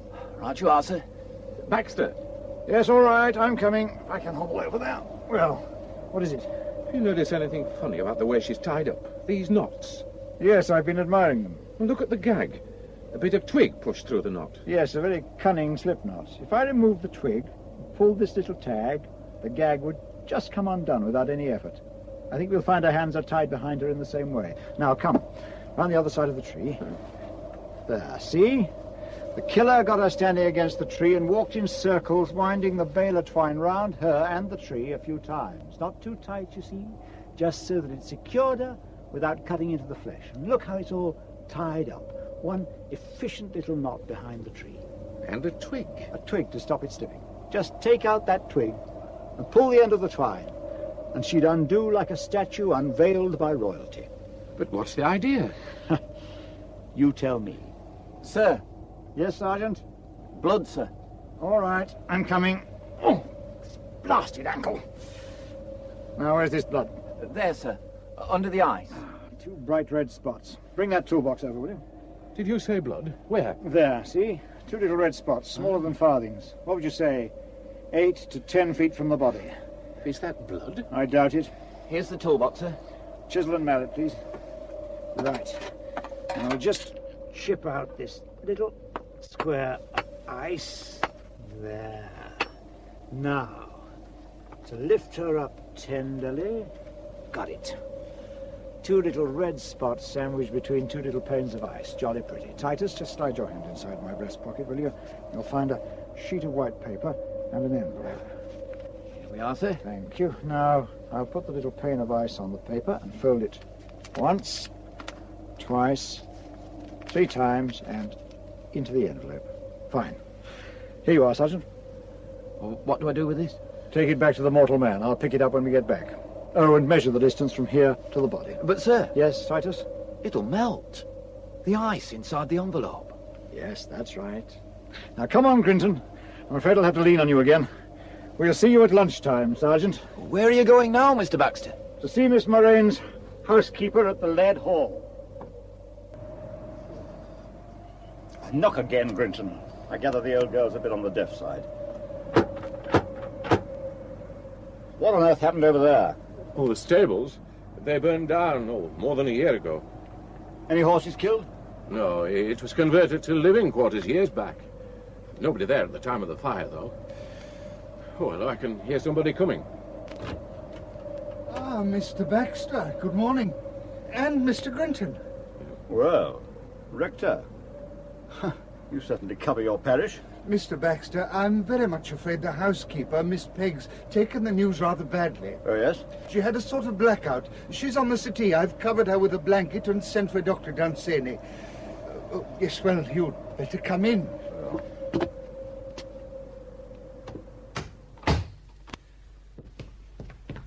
Well, there she is. Looks as if she's given up the ghost. That doctor had better be quick.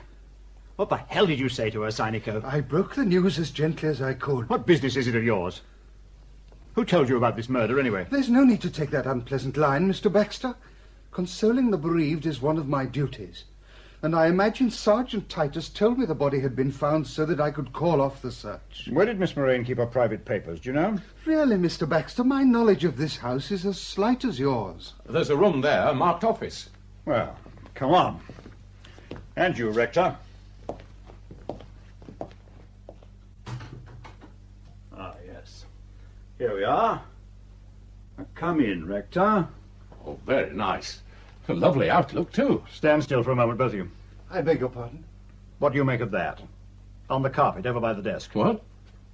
Oh, a damp patch. Look, and another one here. Imagine mucking up a beautiful antique carpet like this with wet boots. Doesn't it offend your aesthetic sensibilities, Rector? I've no idea what you're driving at, Mr. Baxter. Of course, you've never been in this room, have you? No. I have it. Miss Pegg took a stroll in the snow and then came in here to wipe her shoes on this handsome bit of Aubusson. Do you know anything about paintings, Rector? Not as much as I'd like. These two, for example. Now look. Unless I'm mistaken, they're very fine. I wouldn't know, Mr. Baxter. In fact, this one's a Delacroix. Really? Yes, and this one... yes, a Turner. Oh, you're obviously an expert, Mr. Baxter. It doesn't take an expert to recognize a Turner. What were you doing in here before we arrived, Rector? I tell you, I've never entered this room before. Looking for letters, perhaps? Letters? Because if so, you might have tried the bookshelves. Look behind you, the two bottom rows, indexed box files, dozens of them.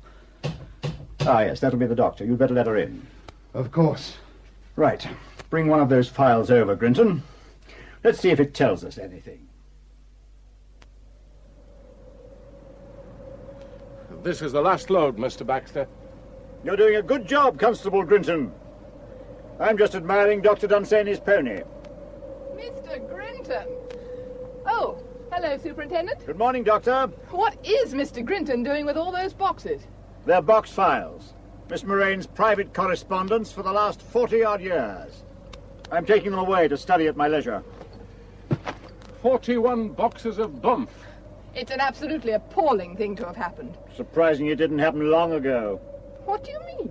She was a first-class candidate for murder. How's Miss Pegg? Well, she's had a terrible shock, but she'll pull through all right.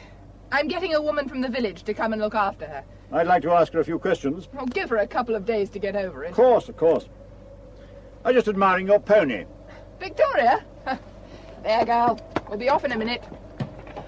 I put more faith in Victoria than in any motor car. A fell pony, isn't she? Yes. Born wild up in the Lakeland fells. Do you know about horses? I had a brief spell with the mounted police in the remote past. I say, it's a very ingenious little knot you've hitched her up with. You noticed it, Grinton? Pardon? By George! Yes, it's a clever little slip knot. Held secure by a pencil, isn't it? Oh, that, yes. It's just to facilitate a quick getaway. Look, I'll get on and show you. There, little lady. Now, See, I just removed the pencil. So, and we're free to go. Goodbye, gentlemen. See you later, no doubt. No doubt.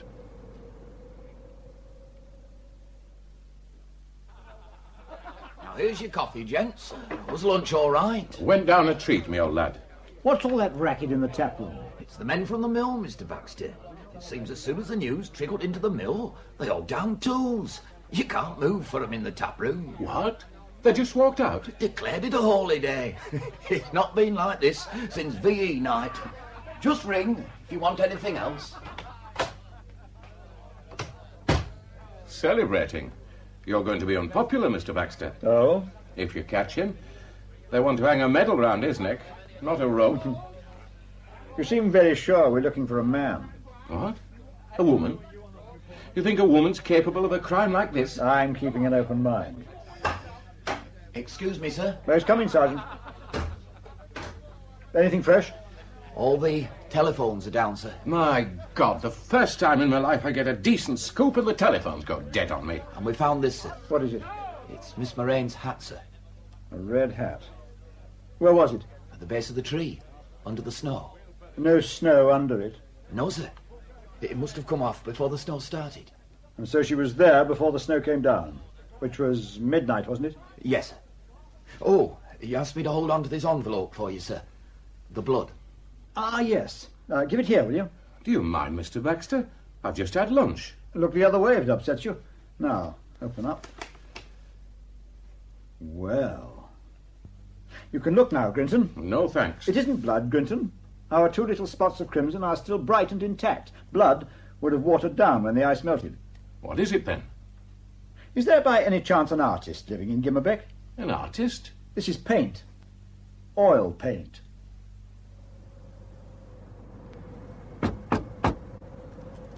You say the wife's a bit feeble-minded. Very beautiful, but very childish. Miss Moraine ran rings round her. Yes? Mrs. Sarum, is your husband at home? George went down by the river with his sketching book. Who are you? I'm a policeman. Can we come in? Police?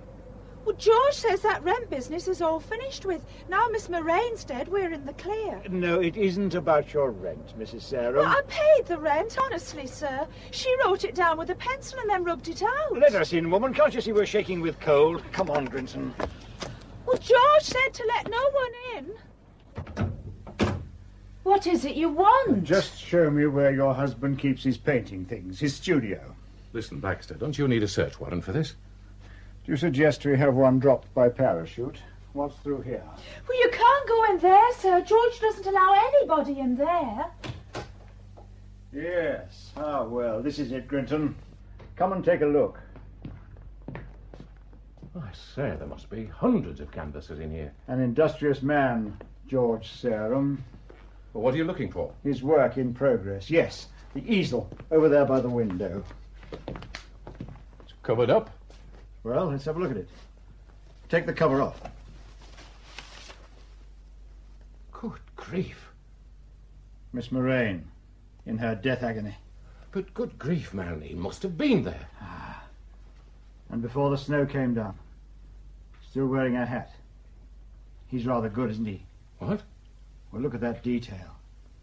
The effect of the frost on the grass in the moonlight. All he's left out are the crocuses. Crocuses? The field was scattered with clumps of yellow crocuses before the snow came down and covered them. Susan, what's that jeep doing outside? It's the police, George. A policeman's here. Police? What the hell are you doing in my workroom? How do you do, Mr. Salem? My name's Baxter, Detective Superintendent. I think you know Mr. Grinton. We've just been admiring your study of Miss Moraine. Get out of here. Go on out. Just as soon as you explain this painting. Imagination. Oh, try again, Mr. Salem. Imagination. Together with what I pieced together from the villagers who saw the body. Well, when you're ready to tell me the real story, you'll find me at the Mortal Man, Mr. Salem. I'm an artist, Mr. Baxter. I've got a very powerful imagination. Obviously, yes. Come on, Grinton. Good night, Mrs. Salem. All right, Sergeant. Now that we've cleared the decks a little, here's what I want you to start doing tomorrow. I want a railway timetable of everybody's movements in Gimmerbeck on Monday night. Timetable, sir? See every adult in the village and make a list of everything they did and the exact time they did it from 9 o'clock until midnight. That's over 300 people, sir. Well, take your time. Nobody's going to run away from here. I'll be spending the next couple of days combing through Miss Morane's correspondence. When I finish that, you can start bringing the villagers in for a chat with me. All of them, sir? One by one. You can get off home now, Sergeant. It's getting on for 10. Thank you, sir. Oh, and keep your eyes open, would you, for anybody who's in the habit of using green baler twine. Right, sir. Good night. Good night, Mr. Grinton. Night, Sergeant. Pour me another scotch, will you, Grinton? I still don't see why you can't arrest George Sarum without going through all this rigmarole. Could you tie those fancy little knots if you only had one arm? Well, he had an accomplice, didn't he? You know, you're not a bit like I'd imagined you'd be. Oh, really? Yeah, from that newspaper piece I read about you. Baxter, the scourge of the female criminal. I thought you'd be, well, brutal, a fire-eater. You were brought up in an orphanage, weren't you? Won scholarships to Oxford. Bernardo's to Balliol. Give me another drink. All those women you sent down the line. Doesn't it give you a few sleepless nights? No. Don't you ever feel inclined to, well, to extend a bit of mercy? Mercy? I've never observed much mercy in women, have you? Well... You can get more mercy from a cage full of Bengal tigers. Well, take Rosalind Withers. A lovely young woman like that. Ah, do you think youth and beauty should make us overlook wicked conduct? She didn't show much mercy when she abandoned her children, did she? Oh, I know what you're thinking, Grinton. Did he plant that piece of turquoise cotton that got her convicted? It never crossed my mind. Well, what if I had, eh? But as it happens, I didn't. Shall I tell you something about Rosalind Withers? She said to me one day when we were alone for a moment, "Yes, I was there. Baxter, you bastard. But you're never going to prove it." Rosalind Withers did? But I did prove it, Grinton. Mercy, a woman like that. Listen. What's that? What? Oh, it's a brass band on the wireless. No, hark. It's outside. It's coming this way. So it is. I'll open these curtains and take a look-see. If you can stand the draught. Open away. I've become impervious to cold. Can't see a sausage. Frosted over. Open the window. Catch is stiff. Come on, open. Ah, got it. My God, the mill band. Marching through the snow. Up to their ankles. They must be mad. Look, there's a bonfire up the road. People linking hands and circling round the fire. A village celebration. Talk about pagan rites. They're stopping. By the fire. I wonder if George Sarum's there. Orange flames, black sky, the perfect picture for his clever brush. Snowflakes drifting down into the euphoniums. Who's that playing the cornet? Cornet? Oh, that'll be Norman Minshall. He's a great cornet player, they say. One of the mill hands? Yes, all the band are mill hands. Minshall's a great one for odd jobs as well. There's a lot of foreigners in the village. He's pouring his heart out of that cornet. I know! The Gimmerbeck British Wool Brass Band did her in. I don't want to appear rude, Superintendent, but I have already given an account of my movements to Sergeant Titus. And I have a surgery overflowing with patients waiting to see me. Laryngitis. What? Or possibly lockjaw. Lockjaw? Inability to talk. Dozens of them coming down with it. Oh. I've questioned, whatever, 100 people in the last 3 days. Can't get a word out of them. They're a bit on guard with off-comers. A man with a suspicious mind would diagnose a conspiracy of silence, eh, Grinton? The last 3 days have been a complete washout. Unless I blinked once and missed something. However, you say you went to Aysgarth? Yes. What for? To visit a patient. She used to live in the village, and when she moved to Aysgarth, my father went on attending her. You started back. At what time? You've got it written down there. Remind me. I left Aysgarth at about 8. The snow had just started. And then you rode back over the moor? Yes. Did you see anybody? Where? On the moor. On the moor? George Sarum was painting on the moor that night. It's a big moor, Mr. Baxter. You left the moor and rode down into the village. Yes. Past Miss Morane's house. Yes. Past the field where she was tied to the tree. Well, Yes. if she was tied to the tree by that time, how do I know? And she left home shortly after 9, and you arrived here at the Mortal Man about 9:30 to 9:45. Yes. And yet you saw no sign of her. I saw no sign of her, Mr. Baxter. You could only have missed her by a matter of minutes, couldn't you? But I did miss her, Mr. Baxter. I assure you, I did miss her. It's very good of you to come through this appalling snow, Mrs. Perigord. Won't you sit down? And you, Rector. There. By the way, do you mind, Mr. Grinton, taking notes? Notes about what, Mr. Baxter? Well, just in case anything that might be useful crops up. You know, we've had something like 300 people in here for questioning over the last few days, and Grinton's faithfully recorded their every syllable. Would either of you like a drink, by the way? It's only 5 o'clock, Mr. Baxter. The bar isn't open yet. I have my own supply. Not for me, thank you. Mrs. Perigord, a small whiskey? Well, thank you. Yes. This weather chills the heart, doesn't it? I don't know how you feel, but I feel entombed in this place. There you are, Mrs. Perigord. Thank you. Yes. 7 solid days of snow and ice. They tell me half a dozen wild ponies were found dead standing on their feet on the edge of the fell this morning. Huddled together for warmth, poor devils. And we'd be in much the same way if the RAF hadn't dropped us those consignments of food. Could we come down to brass tacks, Mr. Baxter? Why, yes, Mrs. Perigord, of course. Could you tell me why Miss Moraine was blackmailing you? I beg your pardon? Miss Moraine kept a copy of every letter she wrote over the last 40 years or more. Just let me read one to you. Now, this is dated the 9th of January, 1946. About a month after your son died, I think. Dear Madam, I am, as you know, ever desirous of diversifying my interests in this dale, and the Shepherd's Pie restaurant seems to me an investment which could be put on a sound footing given the benefit of my business acumen. I therefore propose purchasing a 50% share in the establishment, and for this I would pay £800. I think our partnership would stand proof against anything but a visitation of pestilence. I don't call that blackmail, I call it impudence. How much did you pay for the Shepherd's Pie? £3,000. And when was that?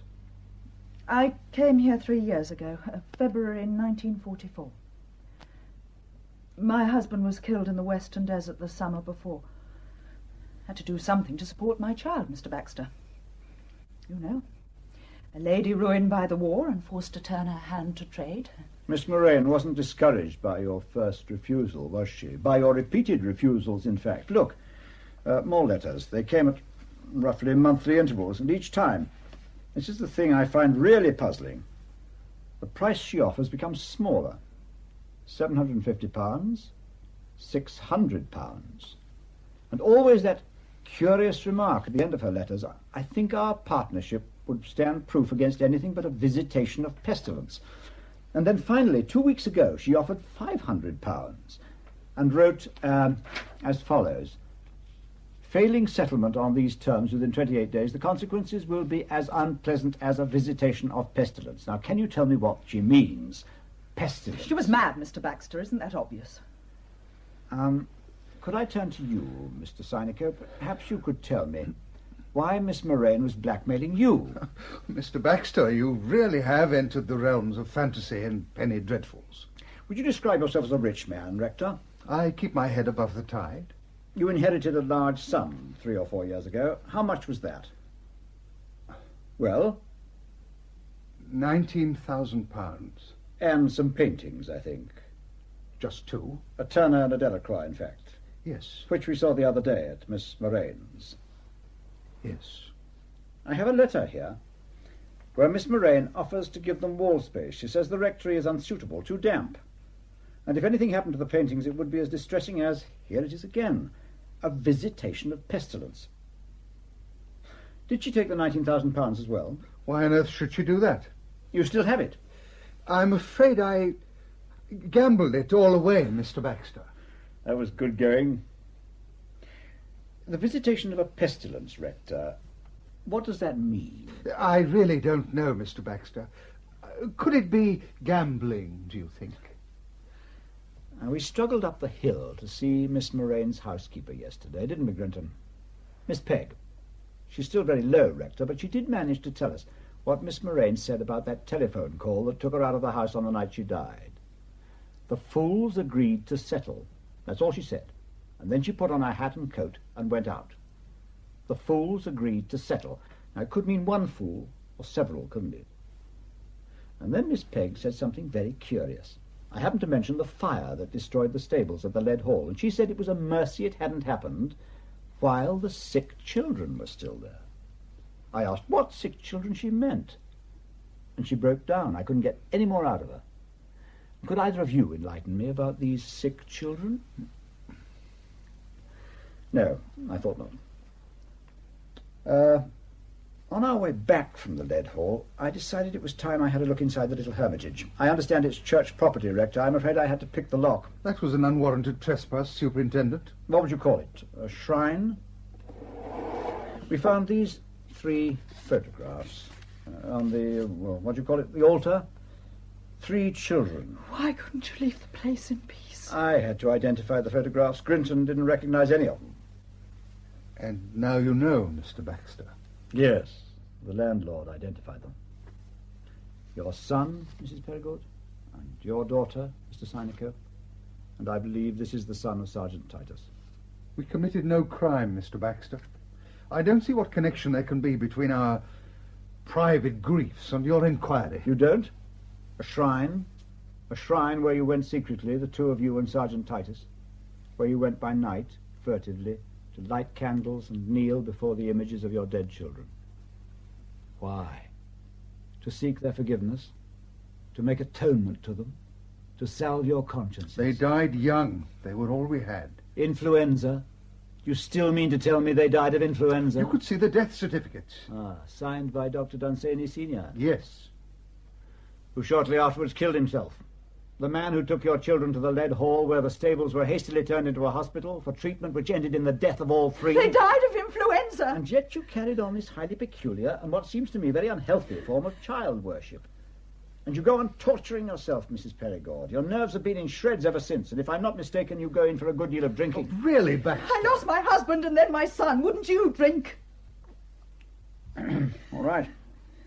Just one more question for the moment. Mrs. Perigord, I understand you've been making big changes at the Shepherd's Pie. We're extending into the barn, yes. It gives plenty of work to a handyman like Norman Minchell, doesn't it? Minchell? Yes, quite apart from his job at the mill, I believe he's a one-man building and joinery firm. He's doing your extension, isn't he? Yes. Now, I see from your statement to Sergeant Titus that on Monday you were at home all evening at the Shepherd's Pie until about 9:45. Yes. And then you came here to the Mortal Man for a nightcap with Mr. Sineco. You may remember we met briefly. We spent the evening going through the parish accounts. In your living quarters over the restaurant? Yes, yes. And you can corroborate that, Rector? That's what happened. Well, it's just that Norman Minchell claims he called at the Shepherd's Pie about 8:30 and could get no answer. But he never comes on Mondays. He said he'd left his spirit level behind. He needed it for some other foreigner he was working on. There was a light burning upstairs, but he could get no answer. I do believe the wireless may have been on rather loud. He returned again at 9:30. Light still burning, but no response to repeated knocking and ringing. Oh, Mr. Minchell must be confused. Why do you keep baler twine, Mrs. Perigord? Baler twine? Green baler twine. Grinton and I happened to take a look round your outbuildings a couple of days ago. It was Grinton who came across it, a roll of green baler twine. You searched my outbuildings? Why? It was in the old saddle room. But that faces onto the road. The doors are never locked. Don't you see? Anybody could have gone in there and taken it. What do you need with baler twine? I use it to cover lampshades, to make table Oh, what are they trying to do to me? Oh, just keep calm, Charlotte. You're perfectly innocent. Oh, innocence means nothing to him, can't you see? A couple of yards of baler twine, 2 inches of turquoise cotton. He'll do anything to hang a woman, don't you understand? Oh, Charlotte, keep your head. Perhaps she'd like another glass of whiskey. You really are beneath contempt, aren't you, Baxter? Come on, Charlotte. I'm taking you Oh, home. why does he want to hang me? Come on, out of here. There's nothing he can do to hurt you. I assure you. All right, I'm coming. Now, what's all this about? Grinton! Let me in, Titus, quick. Listen, it's after 1 in the morning. That's right. Knock your snow all over the carpet. Titus, listen. He's gone up to the church. Baxter has? I thought I'd better warn you. The church? Well, then he'll kill himself. Save us all a lot of heartache, won't he? He's gone on a ruddy horse. He's what? He was sitting there all night, after the rector and Mrs. Perigord had gone, staring into the fire and swigging his whiskey. And then, about half an hour ago, he suddenly turned to me and said, the parish registers. Parish registers? He said the rector would have entered the true cause of the deaths in the parish registers. Clever swine. Did he? God knows. And then he got me to drive him to Dr. Dunsany's. He borrowed her pony and started off up the hill. She let him go? He was in no mood for arguing. OK. Now listen, Grinton. Go and tell the rector what's happened. Tell him to get his climbing gear on and meet me at the bridge as soon as he can. That's a lethal-looking shotgun you've got on the wall, Sergeant. Shotgun? Don't tempt me, Grinton. Now move, man.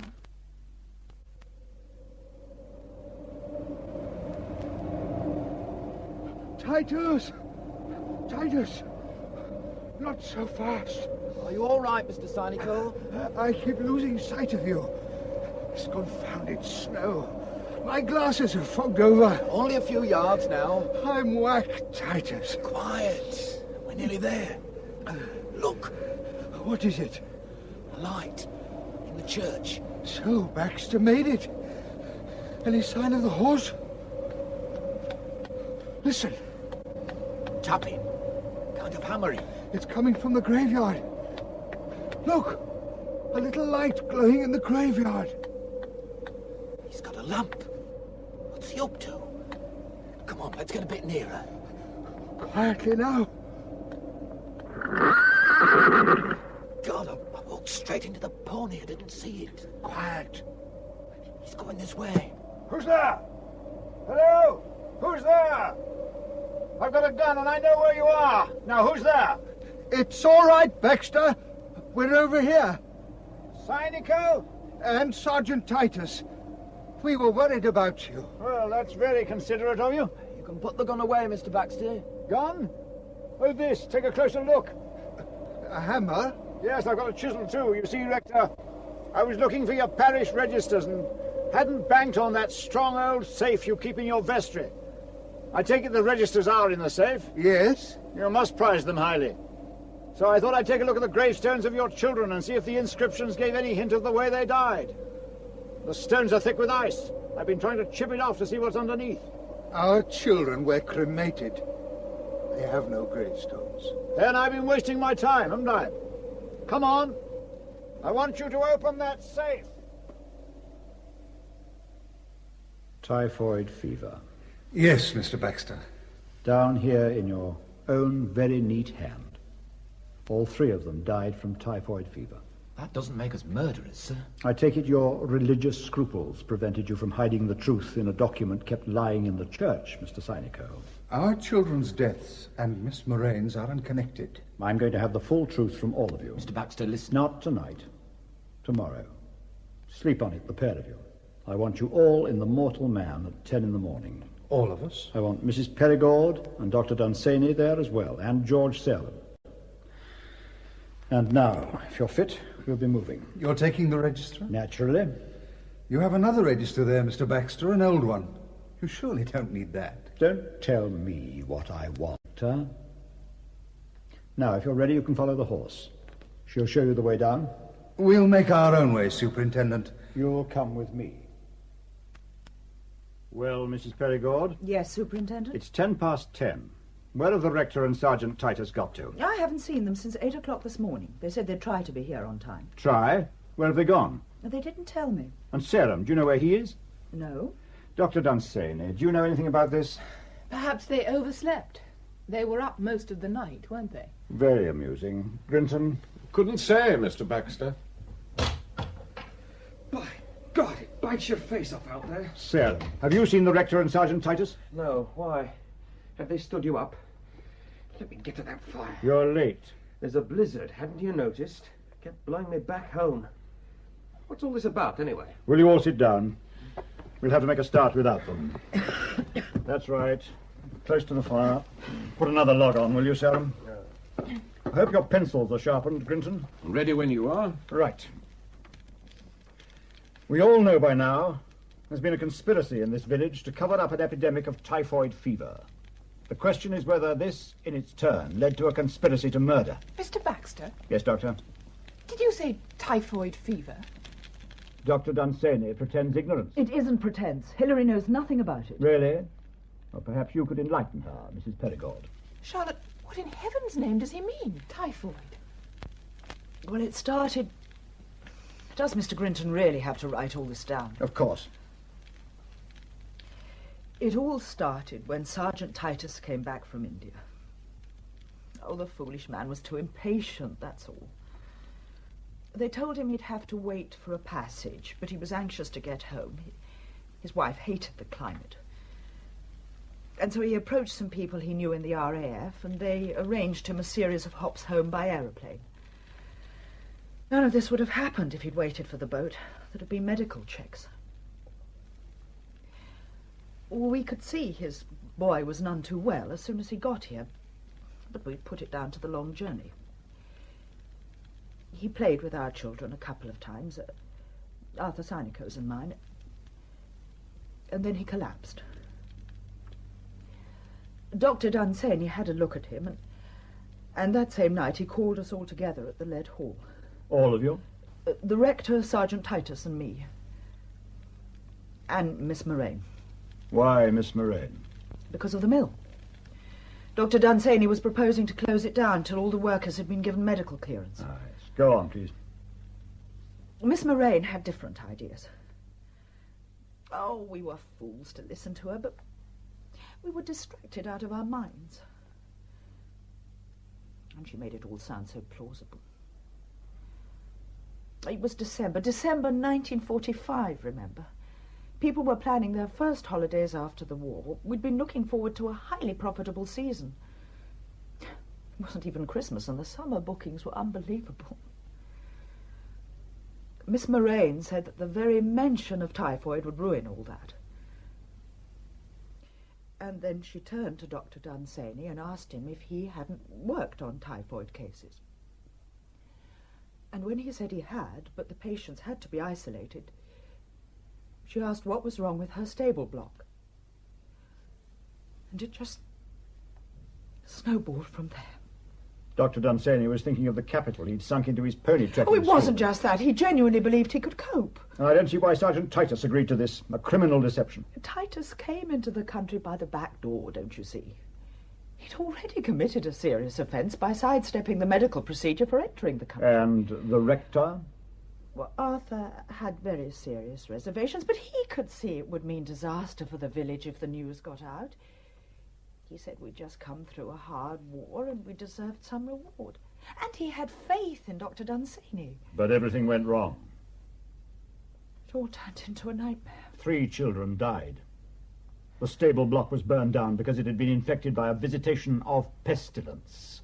And Dr. Dunsany, already at the end of his tether because of what he'd done to those children, was sucked dry by Miss Moraine and decided to put an end to himself. Well, Doctor, you had a very powerful motive. Yes, Mr. Baxter. And if I'd known about it, I wouldn't have hesitated. You... At times, it may not be a sin at all. And you, Serum, do you share that dangerous view? Absolutely. Perhaps now you're ready to tell me how you came to paint that remarkable picture of Miss Moraine. I'd have thought you'd have worked that out by now, Baxter. All right. I was up on the moor painting when something caught my eye. You have a superb panoramic view of the village up there. Something was moving down towards the village. Something red bobbing along among the shadows on the moor road. That's Miss Moraine, I thought. Red hat. Now, where's she off to? None of this was any too clear, mind you. It was mostly obscured by shadows and trees, and she was a good half-mile below me. But the hat kept showing in the moonlight. Next time I looked up, she'd stopped at the field gate. Then I saw that red hat moving into the field, and that did make me sit up a bit. And there was just a vague impression of another figure moving along behind her, but at that moment the moon went behind a cloud. I started packing up my gear. Oh, and then I heard a horse coming over the moor. Yes. Dr. Dunsany. She went off down the road towards the village. On my way home, I had a nose round the field to see what had been going on. There she was, trussed like a turkey and stone dead. Dead? Died of fright, didn't she? You don't think I'd have left her there if she'd been alive? Wouldn't you? To be honest, I don't know. So, you calmly set about painting her picture? It was a magnificent subject, Baxter. And to me it was like dancing on a coffin. Why didn't you report this to anybody? And give the good man who did it no chance to cover his tracks. I'm not inclined to hand anybody over to so-called justice. Justice has a way of catching up. Cynico. Oh, good morning. Titus, where in God's name have you two been? I'm sorry we're late, sir. Nowhere of importance, Baxter, I assure you. We were just unavoidably delayed. Please go on with what you were saying. I was just about to say, Rector, that justice has a way of catching up, and that the feeblest prosecution could tear all your stories into snowflakes. None of you. You, Rector, Mrs. Perigord, Titus, Sarum, Dr. Dunsany, none of you can give a faintly credible account of your movements on the night of Miss Moraine's death. Excuse me, Mr. Baxter, but Mrs. Perigord and the rector were with me, sir, at the Hermitage. Which is what, 200 yards from where the body was found? And then there's the question of your movements. Isn't there, Mr. Baxter? My movements? Well, sir, your story was that you were trying to get up to the church that night, to look at a Norman doorway. Only nobody saw you, did they? We've just been up to the church again, Baxter. That's why we were a little late. What? To discover what you were hammering away at in the churchyard last night. Your story about trying to read the inscriptions on our children's graves rang terribly false, you know. At any rate, we soon discovered the gravestone you'd been trying to deface. We interrupted you before you could obliterate the name, didn't we? The grave of a woman who froze to death nearly 40 years ago when she was turned out of her cottage by Miss Moraine. A woman named Baxter. Your mother, Mr. Baxter? Could somebody give Mr. Baxter a glass of whiskey? Here, I'll do it.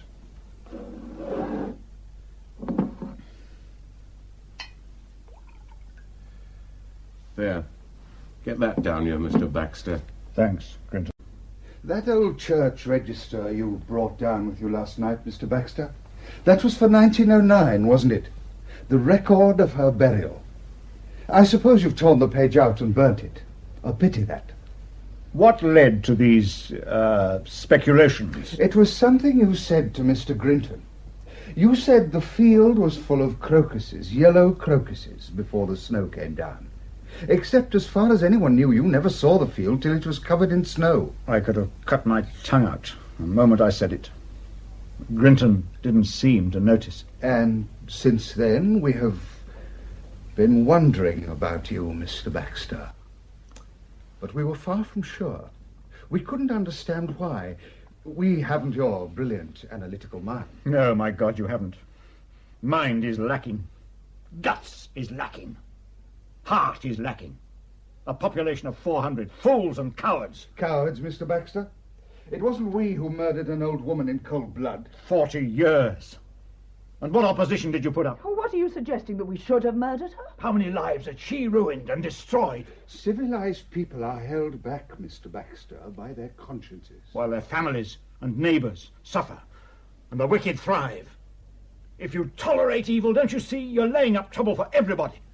There wasn't one man among you with the guts to say enough. So you calmly planned to come here and commit murder and place the blame on us? You're the guilty ones, morally.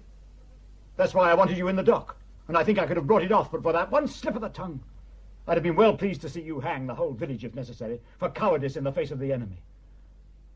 But planned? No. No, it wasn't planned. It was quite spontaneous. You'd better write this down in your notebook, Grinton. Mr. Baxter, I'm going to have to ask you... Let him finish, Sergeant. No, it wasn't planned. I wasn't aware of Miss Moraine's existence until I arrived here that night. I knew my mother was buried at the church here, but little of her history. Didn't care, as a matter of fact. All I knew was that she abandoned me when I was 6 years old. I remember that very clearly. Her dumping me on a neighbour and not coming back. All my life, I had never forgiven her for that. Anyway, I was in Rigworth and I decided to pay a call on my birthplace, visit her grave. And then when I got here, I heard the full story. And I just decided that woman had to be taken care of. It was done on impulse, like all the best murders. I phoned her up and said I'd give her the £50 she wanted for the damage to her car. That woman would have gone anywhere for £50. Remember what she told her housekeeper? The fools agreed to settle. I walked up the hill, working out how I'd do it. Everything seemed to be on my side, no people about. I needed a rope, and the saddle room door was open at the Shepherd's Pie. I cut off a length of baler twine and carried on up the hill. After that, it was a piece of cake. She was just as weak and pathetic as all of you are when it actually came down to it. Went meekly as a lamb. I tied her up and finished it off with slip knots. The plan was to come back here and then go out to her at 4 in the morning. She'd be dead by then. I was going to untruss her. Those knots come apart quite easily, don't they, Doctor?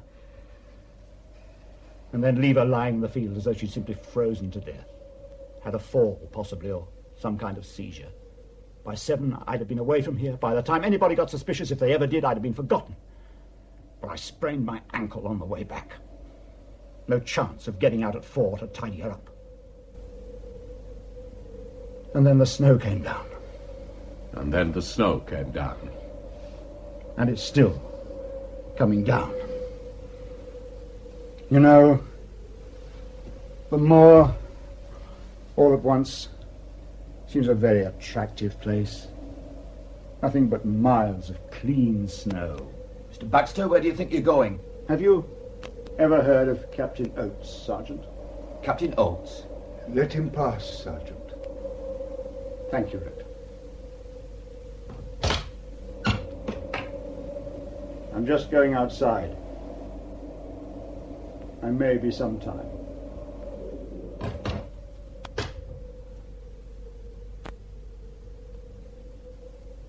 Well, what now? Somebody put a log on the fire. It's gone very chilly in here.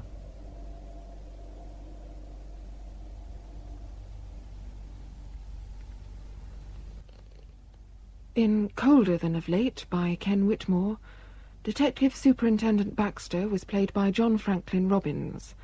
Sarah Minchell was Judith Barker, Norman Minchell and George Sarum, Russell Dixon, Martha Moraine, Sheila Price, Peter and Sergeant Titus, John Jardine, Stanley Grinton, Harry Beattie, Arthur Synico, Ronald Herdman, Charlotte Perigord and Susan Sarum, Heather Stoney, Dr. Dunsany and Rose, Bonnie Hurren. The play was produced and directed in Manchester by Alfred Bradley. Described by many as a classic of the police procedural, The Laughing Policeman, by husband and wife Scandinavian team Mai Schoel and Peter Walu, is a wonderfully realized piece of detective fiction. While written in the late 1960s, the storyline is far from dated. It's a well-crafted and exquisitely plotted piece of fiction. The setting is Stockholm, Sweden. It's a cold, wet November evening and 2 policemen have just stumbled upon a double-decker bus that has driven off the road. On board are 8 people, including an off-duty police officer, who have been gunned down by an unknown assailant. Who was the murderer and what was his motive? Why was the policeman on board? And did he know the young nurse sitting next to him?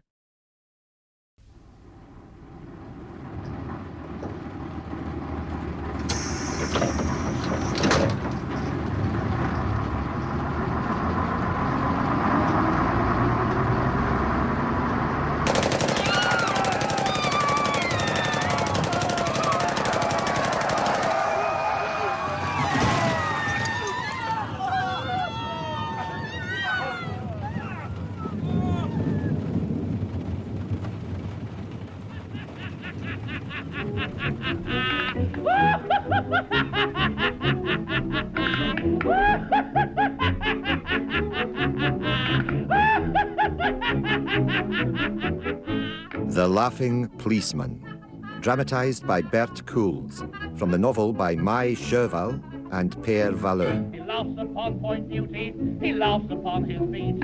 He laughs at everybody when he's walking in the street. He never can stop laughing, he says he's never tried. But once he did arrest a man and laughed until he cried. Stockholm, Sweden, November 1967. Another game? I'll spot you 2 pawns and a bishop this time. But you still win. I know. Beating a superior officer. Ought to be a law against it. Hello? Hi! Hey, you're soaked. How was the class? Fine. Hello, Martin. Still here? I'm just away. See you tomorrow, Leonard. I think I'll go out myself. You're serious? Just for a stroll. In this weather? He often does it. I like the rain. Don't wait up. I won't. Tell me something. Yes? You and Gudrun. What about it? Is everything... Doesn't matter. None of my business. Ready? Sure. Oh, it's getting worse. You'll drown. Can always jump on a bus. Night, Martin. See you tomorrow. Night.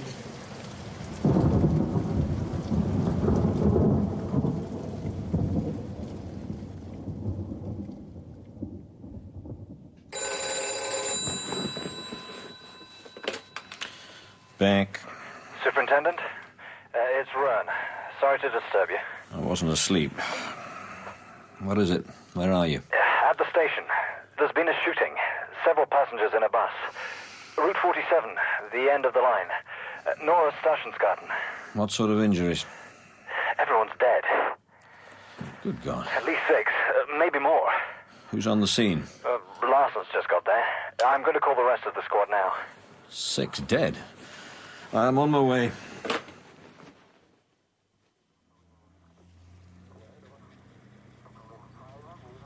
Oh, my God. Oh, my God, Larson. It's definitely him, no question. What the hell was he doing right out this way?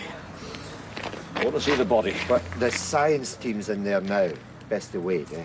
Yeah, right. Of course. Okay, I want a full report. What the hell's happened here? As far as I can tell, some maniac let loose with a machine gun. He got the driver and 8 of the passengers. There was one man still alive, but only just. He's been taken to hospital. Can he talk? He's unconscious. He doesn't live out this way. Superintendent. What's he doing? Superintendent. What? What is it? Looks like the lab boys have finished. And Inspector Colbert's here. All right, thanks. Over here. Martin. Leonard. This is a hell of a thing. It's worse than that. What do you mean? One of the bodies. It's Peter Sternstrom.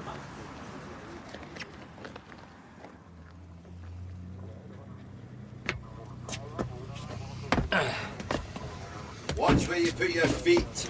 Slippery as hell in there. Oh my God. If you're going to be sick, do it outside. No. No, I'm all right. Where's, There. What the hell was the kid doing? He was on leave. That's what he said. What do you mean? Use your eyes. If Stenstrom was on leave, why was he wearing his gun?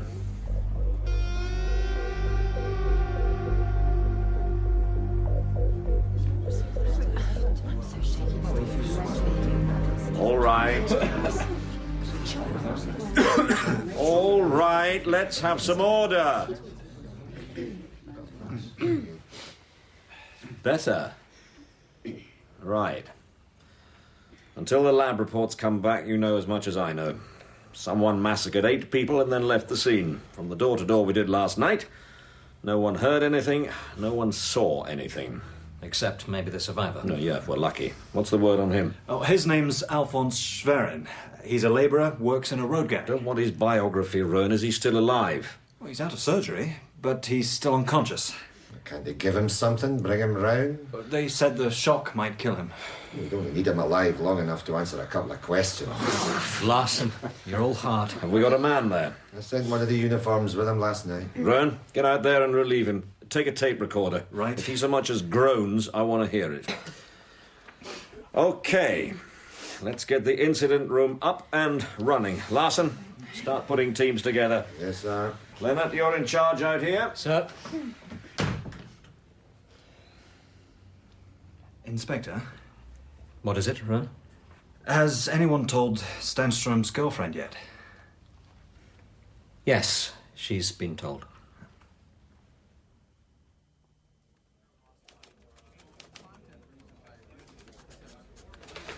I've got the passenger details. Let's have them. The guys at the morgue ID'd 7 of the 8 victims. Who's the odd one out? Number 6, counting from the front. Looks like he might have been living rough. 7 bullet wounds. In his pockets, a matchbox, packet of cigarettes, a bus ticket, and, oh, get this, 1,823 kroner in cash. Hell of a lot of money for a tramp. It didn't do much good, did it? We'll get his picture in the paper. Somebody will know him. No, they won't. You take a look. 3 of the 7 bullets got him full in the face. What face? Would have to be the one passenger with no papers. His own mother wouldn't know him. Assuming he ever had one. I put out a general description. Height, weight, clothes. Right. And the lab boys gave me this. It's the layout of the bus with the bodies marked. I've put the names on here. Quite the work of art. Does anything strike you as odd? Like what? Well, look. They died in their seats, right? Bastard took them by surprise. Okay, but it means we know exactly where they were. Everyone was sitting by themselves. Except Stenstrom. He was sharing. Good. Anyone heard of Britt Danielson? He kept her quiet, didn't he? We mustn't assume they knew each other. Britt Danielson, 28, unmarried, worked at Sabbath's Berge Hospital, registered nurse. Nothing like a nurse for a bit of fun on the side. How would you know? Oh, I know. That's enough. Larson, you get the teams going on the passengers. Talk to the relatives, find out why they were there, where they were going, and what they've been up to. Leonard? Sir? We're going to talk to Stenstrom's girlfriend. You want me there? What's the matter? Larson, why are you still here? Going. Okay, what is it? It's just... Look, I only did it for the kid's own good. So you chewed him out a few times. Who didn't? A few times. Used to give him hell. I'm pretty sure he hated my guts. You sure this is a good idea? Come on.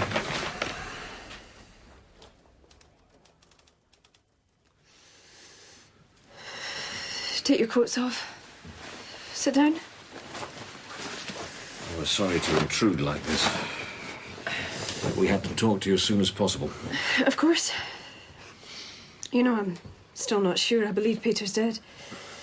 Isn't there somebody who could be here with you? I don't want anyone here. I just have to get used to the idea, that's all. So, please ask me what you want. Thank you, Miss Tyrrell. It's Åsa, please. And you're Martin and Leonard, aren't you? Peter talked about us. Of course. What did he say? All sorts of things. Will you do something for me? What?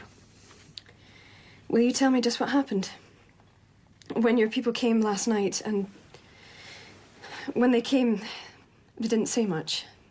And I'm not going to read the papers. 8 people on a number 47 bus were killed by a single gunman. We think he used a submachine gun. We don't know who it was or why he did it. There were no witnesses. Will you catch him? I don't know. Thanks for being honest with me.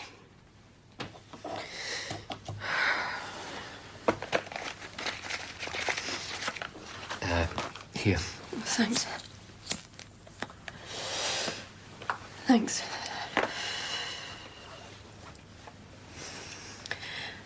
What I don't understand is this. Yes? Well, what was Peter doing on that bus? Where was he going? We were hoping you'd tell us. Me? But don't you know? I mean, he'd been working with you all day, hadn't he? Also, the last time I saw him alive was about a month ago. But he's been working around the clock. Practically every day and night for the past few weeks. With you two.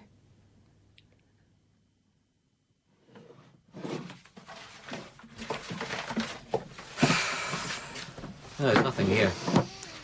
Whatever Stenstrom was up to, it wasn't official. Of course it wasn't. If it was official, I'd have known about it. Manual of Crime Investigation. I gave him that when he joined the squad. Good book. If I were you, I'd take it back before Larson decides to use it for scrap paper. You know, you underestimate Larson. Is that actually possible? Well, what was Stenstrom doing with these? Passport photos. He needed a new one. He was taking it also abroad for Christmas. Shit, look at him. How old was he, anyway? If it wasn't work... The nurse? Could be. Then why the gun? Anyway, I don't think he was the type. Did you know him well? Outside the job? Well, not really. Ambitious, hard-working. Not much of a sense of humour. Show me anyone round here who has. Nothing much to laugh at, is there? But by God, he was tidy. Everything labelled, everything right. If this were my desk... I'd rather not think about it. Oh, all right, but that's not what I mean. If this were my desk, it would tell you something about me. Stenstrom's got nothing personal here at all. I wouldn't say that. Look at these. She's quite a dish. Wouldn't have thought it from this afternoon. This afternoon she had her clothes on. And she wasn't doing that. Yeah, all right. Look at these. Oh, bloody hell. Standing in her hands. For God's sake, put them away. Right. Sorry. And keep this to yourself.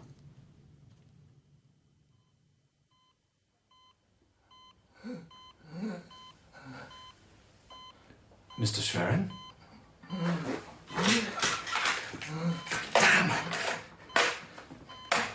Got you. Mr. Schwerin.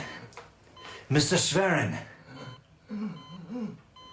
Mr. Schwerin, who did the shooting?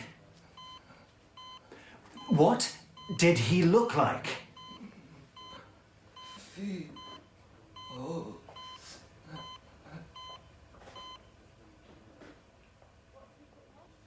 Mr. Schwerin. Mr. Schwerin! Don't waste your tape, Detective. He's dead. Mr. Schwerin, who did the shooting? What did he look like?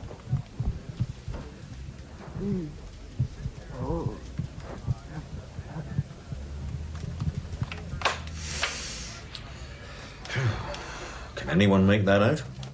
Wheels, wheels. He wasn't making sense. Do you think he understood you? Well, I thought so. But I couldn't honestly be sure. Stick with it, Ron. See if you can make anything of it. Sir. Oh, what's the time? It's nearly 11. Okay. Let's call it a night. We'll pick it up in the morning.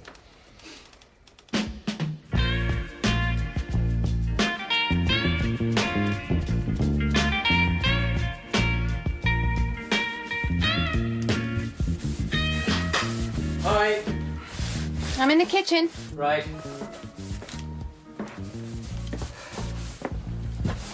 You're covered in paint. Not covered. Do you like the colour? Sure.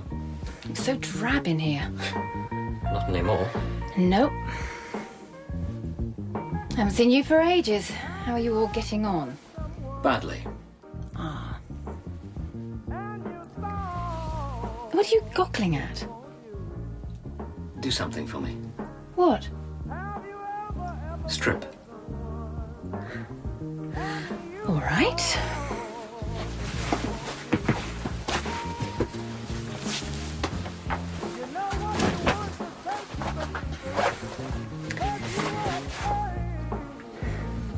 And the rest? Okay.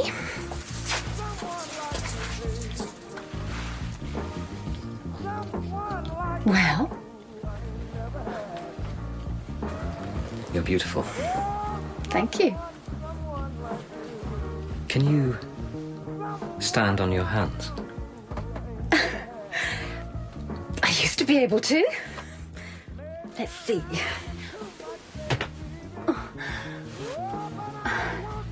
No effort at all? Do you want me to stay like this? No, it's not necessary. Only they say you faint after a while. If that happens, can you cover me with a sheet or something? No, come down now. Suppose I wanted to take your picture like that. You haven't got a camera. Naked and standing on your hands. You could if you wanted to. What'd you do with the picture? That's the question. Martin Beck thinks our marriage is in trouble. Well, that's a bit rich coming from him. He spends more time here than in his own home. It's still what he thinks. And what do you think? I think I'm sick of this case. You need to forget about it for a while. Yes. I'll see what I can do.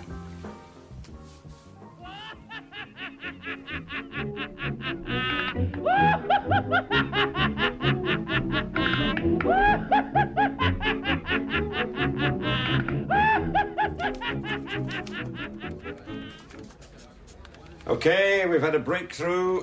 Ballistics have identified the weapon. Suomi submachine gun model 37, made in Finland. That's the old army type with a wooden handle. Really? I haven't seen one like that since the 40s. Okay, next. Now we've got this. The psychologist's profile of the killer. What brilliant theories have they come up with? I suppose the poor man was thrown off a bus when he was a kid and it scarred him for life. Larson, shut up. In case you've forgotten, one of your colleagues is in the morgue. Right. There's never been a mass murder on Swedish soil, so there's no other local cases to work from. This is based on American research. There's plenty of that. No kidding. Apparently, your typical mass murderer is male, under 30, and shy.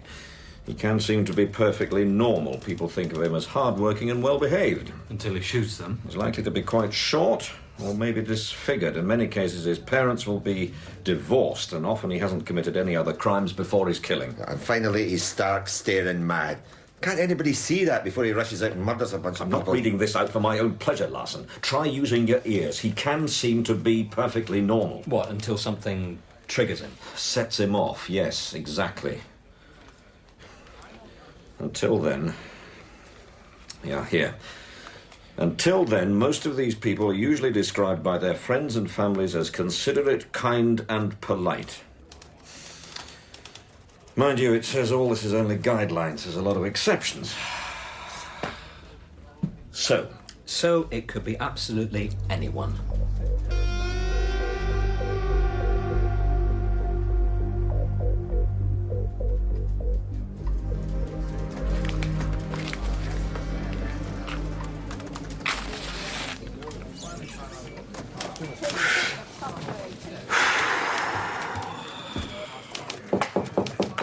Yes? Sorry to disturb you. Don't apologise. What have you got? Nothing. Join the club. Come in, Leonard. Sit down. Okay. Cigarette? Yeah, thanks. I've been reading the interviews. Anything? No, not a thing. According to the friends and families, what we have here are 7 blameless, upright citizens. Yeah, well, they would say that, wouldn't they? Plus 1 detective and 1 tramp with a shot-off face. Tramp's interesting.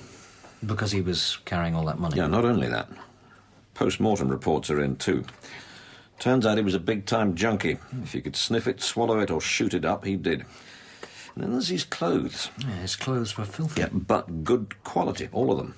Not just 1 or 2 bits. I think he'd only been living rough for a short time. Now, why would anyone do that if he had money? trouble at home. Mm-hmm. Well, then why not go to a hotel? Suppose he was hiding from someone. Same objection. Why sleep in the streets when you could pay for a bed somewhere? Yeah, I had records check his prints. See if we had them on file. And? Nothing. It's never been pulled in for anything. Yeah. Sir, we've had a vague sort of tip. What about? A nameless tramp with a missing face. Yeah. Thanks. What is it? Probably nothing. You want me to file it? Nope. I could do with some air.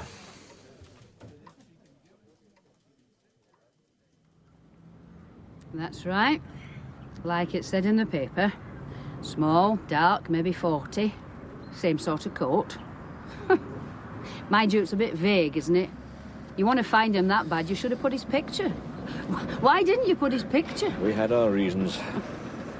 He used to see this man at the garage. Just down the road. I said, you people should do something about it. We should. The noise from that place, and all ours too. This used to be a decent neighbourhood. You can hardly see it from here. Well, there's a better view from upstairs. It's owned by some foreigner. Lots more of them hang about there. Including this man. I noticed him specially. And then suddenly he wasn't there, you know? Not since the bus. Why did you notice him specially? Well, because of the way he laughed, of course. Would that be the one? Could be, yes. He was here a lot. Little dark guy. Have lots of regular customers, do you? I'm Swiss German. So? So word gets round. I get the foreign trade. They seem to think I'll fix their cars for free. By the time they find out I won't, they can't be bothered to go someplace else. Did this man have a car? No. He used to come round with another guy, some Spaniard trying to sell me spares. Stolen, probably. You know their names? The Spaniard. Paco, Pablo, Paquito, something. The laughing man I don't know. I know the women. What woman? Sometimes there'd be a woman with the dark guy. And you know her? And I'm not the only one, if you know what I mean. Where can I find her? I've seen her hanging around a bar in town. The Svea Vegan. Ask for blonde Malin.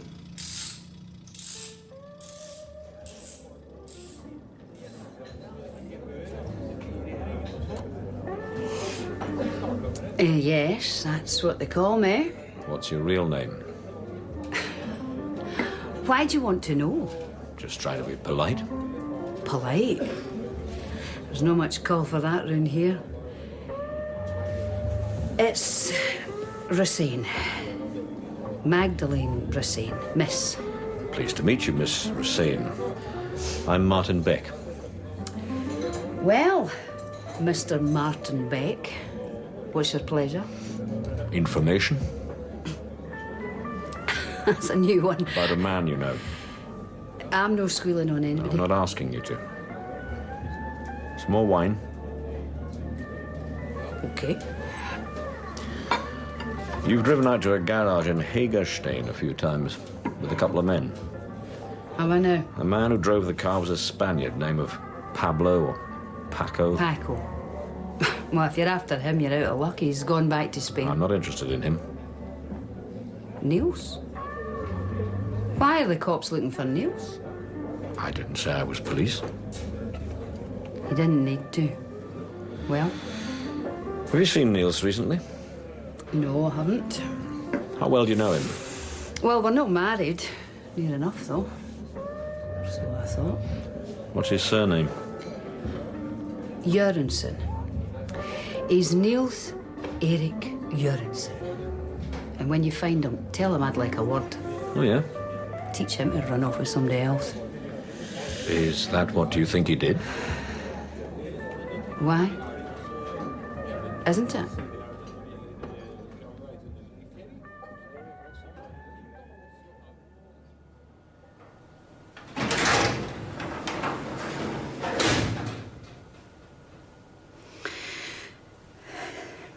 What's wrong with his face? Why is it covered up? Be glad you're spared it. Oh, Jesus. Can you recognise him anyway? Yeah, that's him. Those scars and... Yeah, it's him. Thank you, Miss Racine. It's really him. Let's find somewhere quiet and have a talk. Shall we? Our mystery man has a name. Nils Erik Jørgensen. Apparently he was born in Finland and moved here in his 20s. Till about a month ago, he lived with Magdalene Racine, better known to the punters as Blonde Marlin. She says he didn't have a job, but he usually had plenty of money. No idea where it came from. That's it. Are we any further forward? God knows. Can't you put the light on? I can see well enough. What do you want? Why are you here? I wanted to see if you were all right.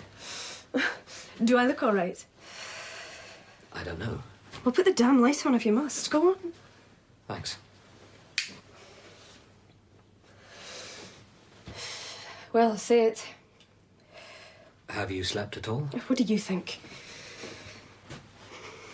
Ossa, sit down. Sit down.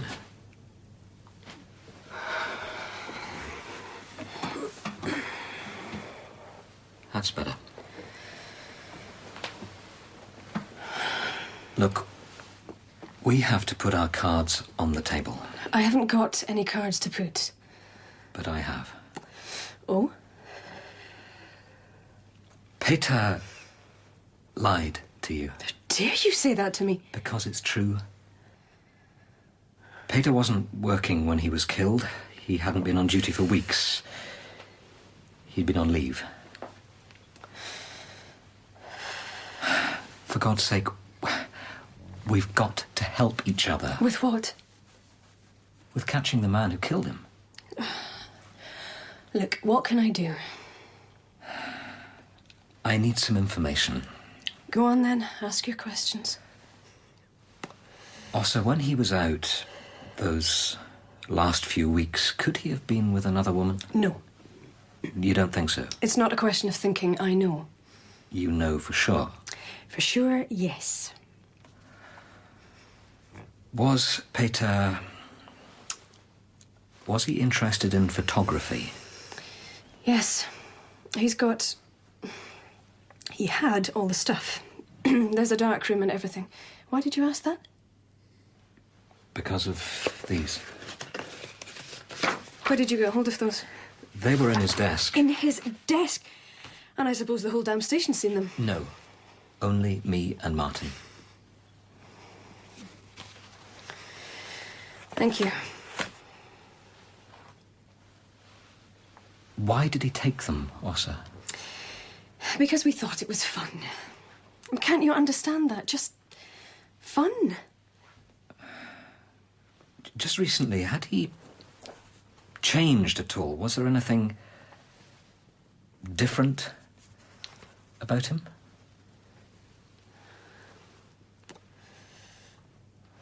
Ossa, please, this could be vital. You really didn't show them around the pictures? Of course not.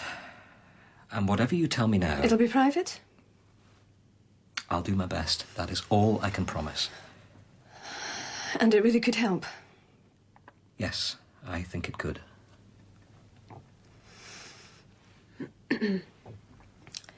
When I first met Peter, it was nearly 5 years ago.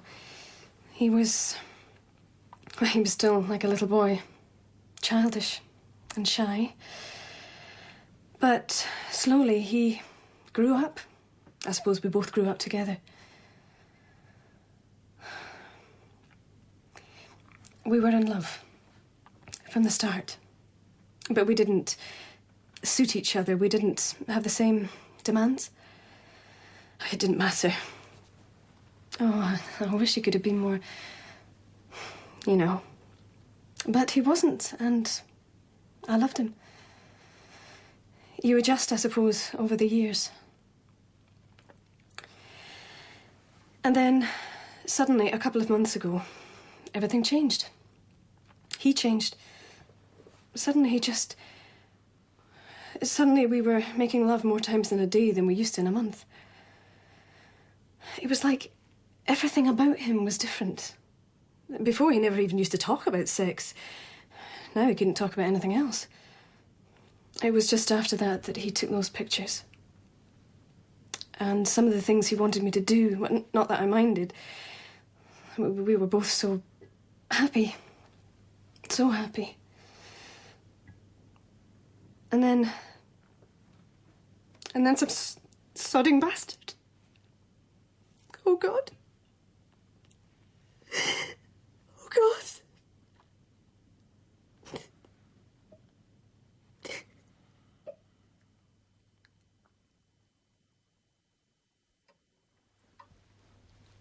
And do you think this is relevant?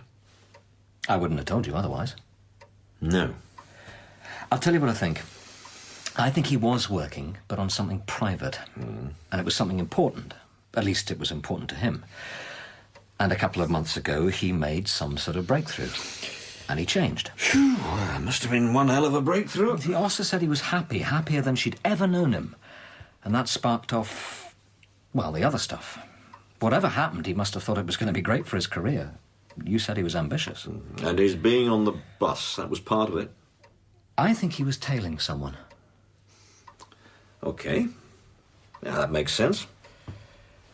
But what was he working on, and why keep it to himself? Well, suppose he didn't want to talk to anyone because he wasn't sure who he could trust. Go on. OK. What if he found out that someone in the department was bent? Maybe more than one person. And he didn't know just how far it had spread. Corruption in the police force? You know perfectly well the idea is unthinkable. Top brass say so all the time. Please. And I had hoped that our department was on the level at least. Yes. But you think Stenstrom had turned something up? And he was after more evidence. And couldn't risk bringing it to anybody else, yeah. OK. If you're right, what are we going to do with it? I was hoping you'd tell me. Let me think about it.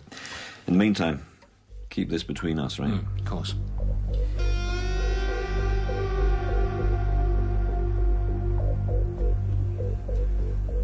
Mr. Flake, who did the shooting? What did he look like? Oh.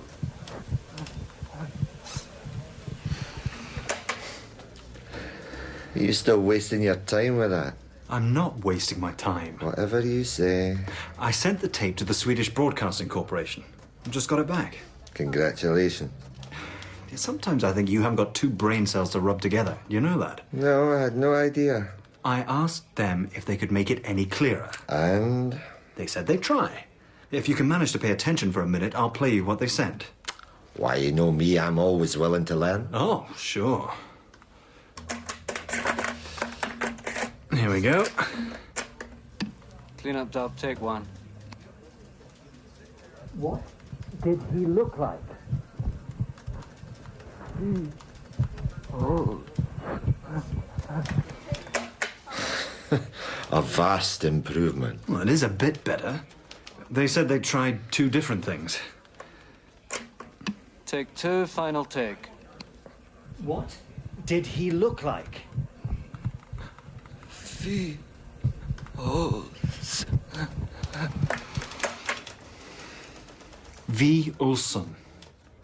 V. Olsson. What do you think? I think you're wasting your time. If anyone wants me, I'll be in the crapper.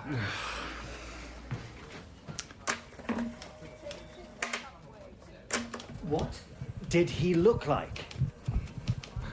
V. Olsson. V. Olsson.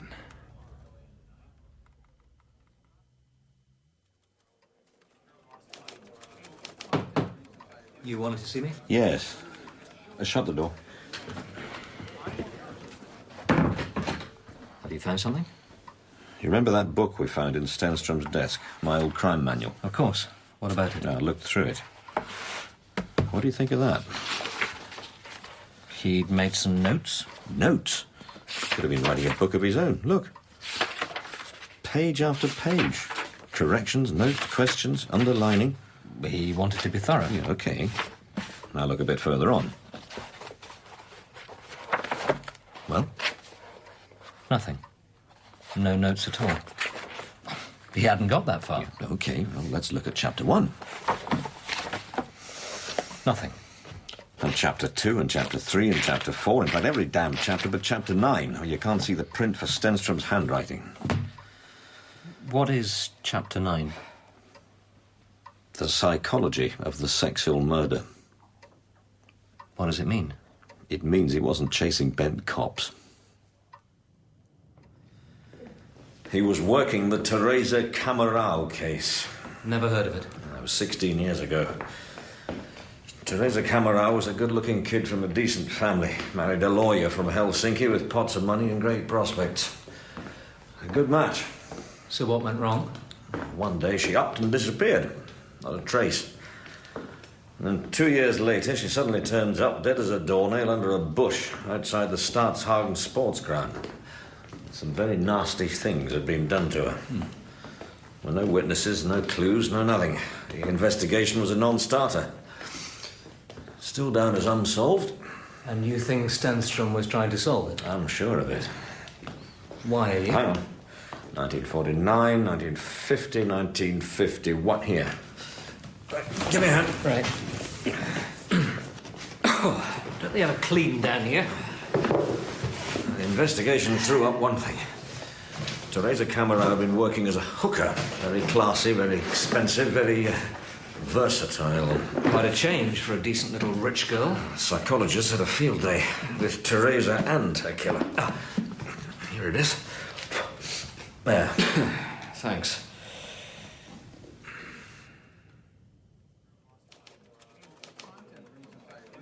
The press got hold of it too. Big disgrace for the husband. Enrique, he was called. Business suddenly wasn't so rosy. Well, he must have been in the frame. Of course. But he had an alibi no one could shake. The case just died. Except that 16 years later, an ambitious cop with time on his hands decides to have a stab at solving it. If he cracks it, he'll be on the fast track to the top. Stenstrom? Well, why else is he researching sex killers? And why else is he suddenly all over his girlfriend and taking dirty pictures of her? What are you saying? Wake up, Leonard. He was using her as a guinea pig. He was experimenting on her. Experimenting? How? He must have thought Orsa Terrell had something in common with the murdered girl, so he was trying to, I don't know, get inside her head so he could understand Teresa Camarao.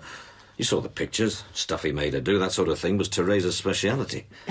He was trying to turn her into a murdered pro. That's perverted. Well, you can see what he was thinking. Understand the victim, get a handle on the killer. So what about the bus? Was that part of his investigation? Well, I think you were right. He was tailing someone. And that's why he sat next to the nurse. So if he was spotted, he wouldn't stand out. They'd look like a couple. OK. Which one was he tailing? Well, from what we know so far, my money's on the junkie, Jørgensen. Somehow, Stenstrom found a link between Jørgensen and Teresa Camarao. And he found it in this file? Well, God knows how. There's nothing there. How can you be so sure? Because 8 years ago, I had the same idea. Only I couldn't turn up a thing. You tried to solve it too? Oh, God, Martin, you didn't... Just happened to mention it to Stenstrom. Yeah. I was the one who put the idea in his head and got the stupid kid killed.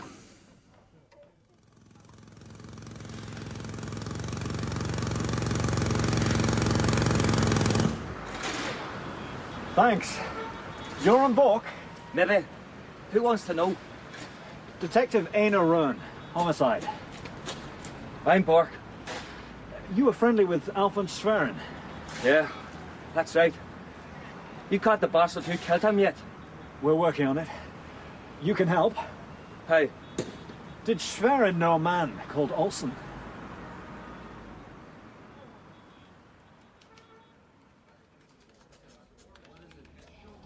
Okay, let's have it. Where are we? Rowan? I can give you a description of the killer. You're joking. Well, don't get too excited. He's around 5'3", slim, clean-shaven, blonde hair.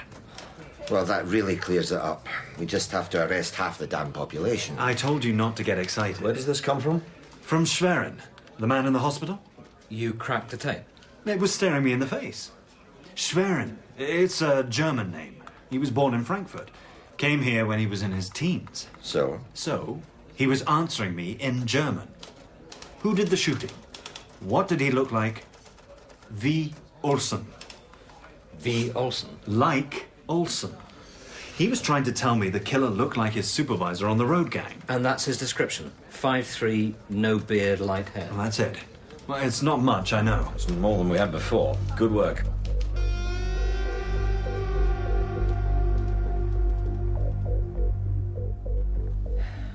Nothing. Not a shred of evidence to link Teresa Camarau with Göransson. Stenstrom had something. If he didn't get it from the file, then where? Oh, sorry. Why don't you go home? See your family for a change. Göransson's the key. He's got to be. Bring me in the file, Leonard. I'll stick with it for a while. Martin, it wasn't your fault. Just for a while.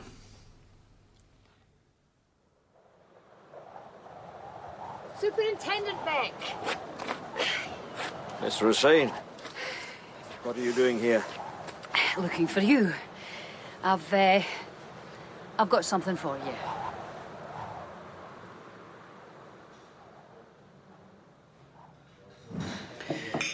This is rare. Thanks. You should have something. I'm not hungry. Bet you've got an ulcer. You worry too much.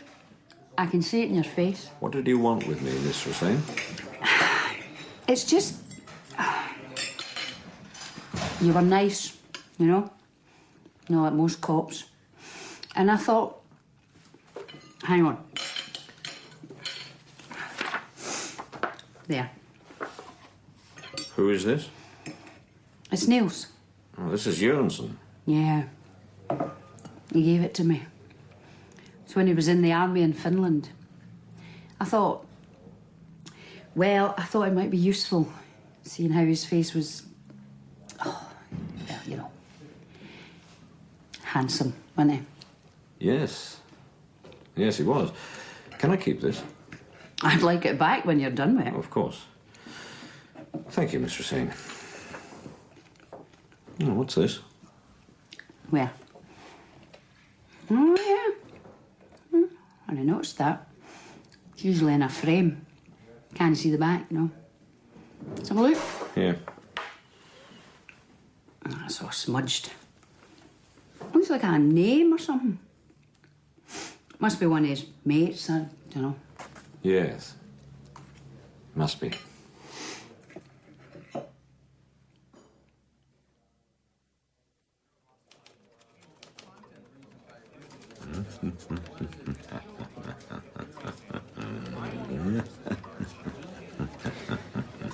You're looking better this morning. Told you an evening at home would do you good. Haven't been home. Martin. How much of the Teresa Camarau file did you read? Pretty much all of it. Then you'll know that the chief suspect was... Her husband, Enrica, the lawyer. And CAT spells cat. What's this about? Trouble was, Enrica had a rock-solid alibi. He was tied up all that evening with one of his clients. Alban something or other. Amandus Gustafsson. That's it. Look at this. What is it? It's our junkie with the missing face. This is Göransson. In the flesh. Or at least in a Finnish army uniform. Turn it over. Does that say... Amandus Gustafsson. They knew each other? Oh, I've been making some calls. Got a few people out of bed. Suppose I told you there's no record of a Nils-Erik Göransson ever being in the Finnish army, but there is a record for his good friend Amandus. You're not suggesting it's the same man? Oh, I haven't told you the best part. Guess who was Mr. Gustafsson's commanding officer? Oh, come on. Not Enrica Camarau. Enrica Camarau. Let me get this straight. Teresa Camarao leaves her respectable husband and becomes a classy pro with a cellar full of kinky gear. Mm-hmm. And he gets wind of this and bumps her off to save his reputation. Then he gets his old army chum, Amandus Gustafsson, to give him a cast-iron alibi. Here we are. And then years later, Gustafsson does a complete U-turn and decides to blackmail Camarao, probably to support the drug habit he's picked up along with his new name. Gets money out of him for a while, then Camarao turns nasty. So Göransson, Gustafsson, goes on the run and lives rough. Which is when Stenstrom somehow gets onto him and probably sticks to him like glue. Camarao finds out and decides to kill two birds with one stone. It's all speculation. You got nothing concrete. I know. That's why we're here.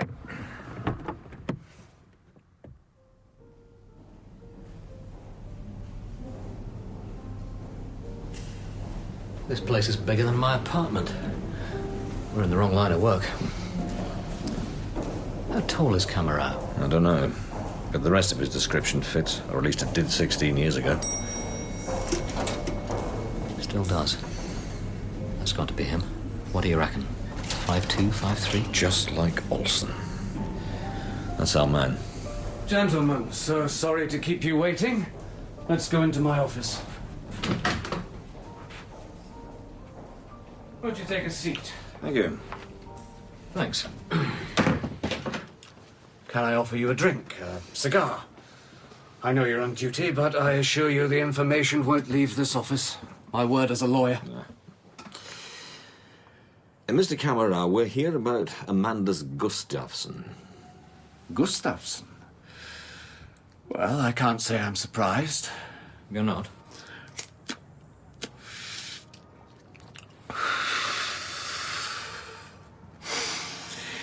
Inspector, you know as well as I do that there are some people who just can't seem to keep out of trouble. I'm afraid dear Amandus is one of them. He's always been the same. You two are friends? Let's say acquaintances. And not even that for quite some time. We drifted apart. So you'd be surprised to know that he's dead? Surprised, certainly. But not exactly shocked. We always did have some disreputable companions. So we're beginning to find out. How long is it since you last saw him? Oh, years. 4, 5 at least. Ah. Well, we're really only interested in what he's been up to lately. I'm sorry for wasting your time, sir. Not a bit of it, Superintendent. I'm only sorry I couldn't be more help.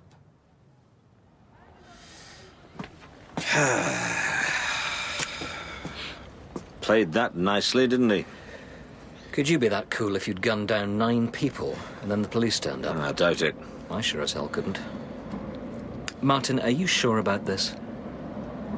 I wasn't. I am now.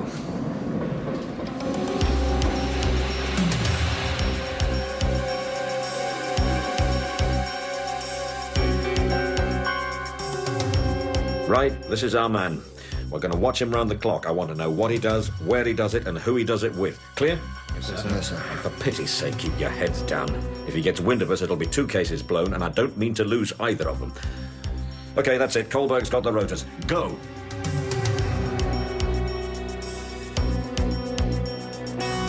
Office all day, lunch in a restaurant on his own, straight home in the evening, didn't go out again.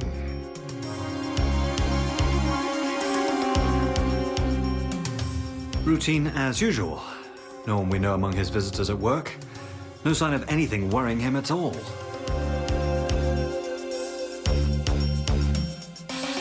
Went straight to work. Worked to lunch, back to the office, home. Didn't stir till the next morning. This isn't getting us anywhere. Yes, it is. He thinks we might be watching him and he's playing safe. Or he's just a perfectly innocent lawyer. Just give him time. Let him decide he's in the clear.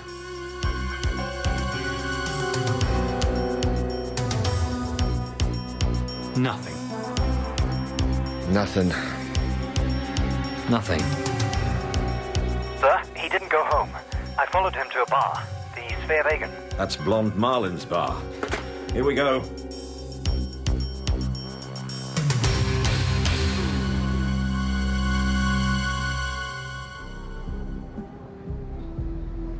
Larson, get inside. Send Rowan out to report. Right. What do you think Camarao's up to? He's looking for the woman. Wants to know if we've talked to her. And when he finds out that we have? We'll be on to the next stage. He's not going to panic. No. But he'll do something. Just have to wait and see. At least things are on the move. Well, suppose the woman won't talk to him. Let's hope she does. He might be cool on the outside, but if those reports are right, anything could set him off. Where the hell's Rern? Shit! Come on! Police! Everybody still! Kill that damn music! Larson! Rern! Where the hell are you? Fire at the back! Sir! Over here! What's going on? Oh, God. Is she dead? No, but he's roughed her up pretty good. He gave me the slip. I don't know how he did it. I'll get an ambulance. So by the time I found him... I'm sorry. Who fired? Larson, but he missed. He's taken off after Camarao. Down that alley to the old warehouse. Stay with her.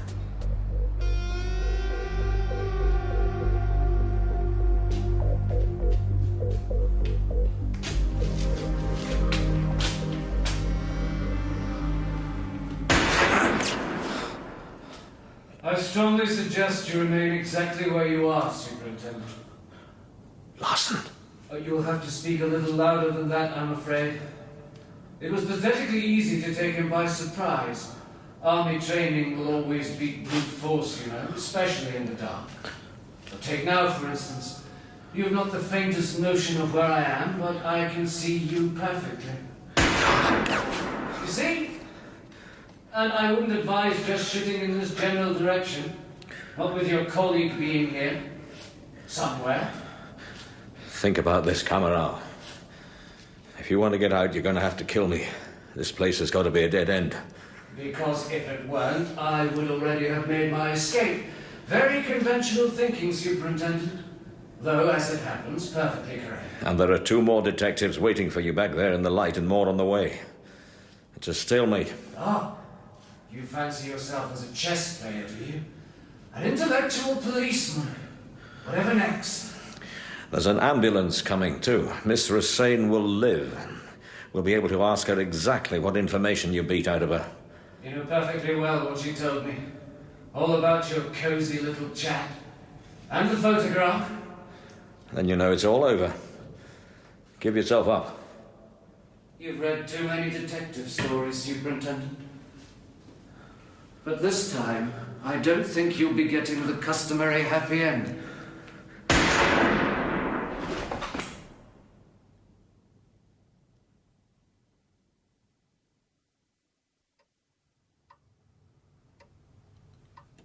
Right. Right, I understand. Yes, thanks, Doctor.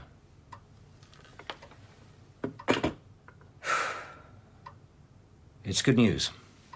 Nothing fatal. Thank God for that. She's not going to be able to earn much for a while, but she'll be fine. And Larson? Larson? Takes more than the lump of wood to get through that skull. They're keeping him in overnight, though. If they don't get sick of him before morning. We were lucky Camarao didn't decide to shoot his way out. Lucky? Is that what you think? What would you call it, then? I'd call it 2 unsolved cases now instead of 1. The only thing we've got for sure is an assault that we can't prosecute and a suicide in an empty warehouse. Not my idea of luck. At least we know the truth. Stenstrom solved the unsolvable murder. Did he, though? He got as far as Jurgensen, that's all we can be sure of. And we'll never even know how he managed that. Oh, Camarao was right. Not exactly the customary happy ending. Sorry? Don't matter. Damn it, why couldn't Stenstrom have come to me? Or you? We could have helped him, but no, he was ambitious, he wanted it all to himself, and it got him killed. And a busload of people along with him. Yeah. So, what now? I suppose I ought to go home. You? Home, yeah. See what she's painted this time.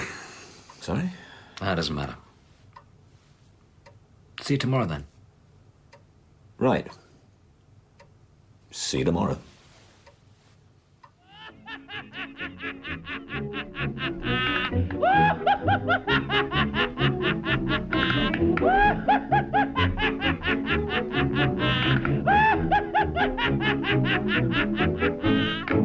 In The Laughing Policeman, dramatised by Bert Coules from the novel by Mai Chauvel and Pierre Valeur, Detective Inspector Kohlberg was played by Richard Greenwood.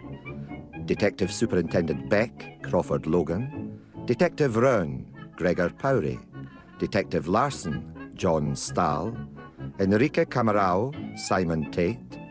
Ossa Torell, Vicky Liddell. Gudrun Kohlberg, Noreen Layton. Blonde Malin, Eliza Langland. Bork, Chris Young. Other parts were played by members of the cast. The play was directed by Bruce Young.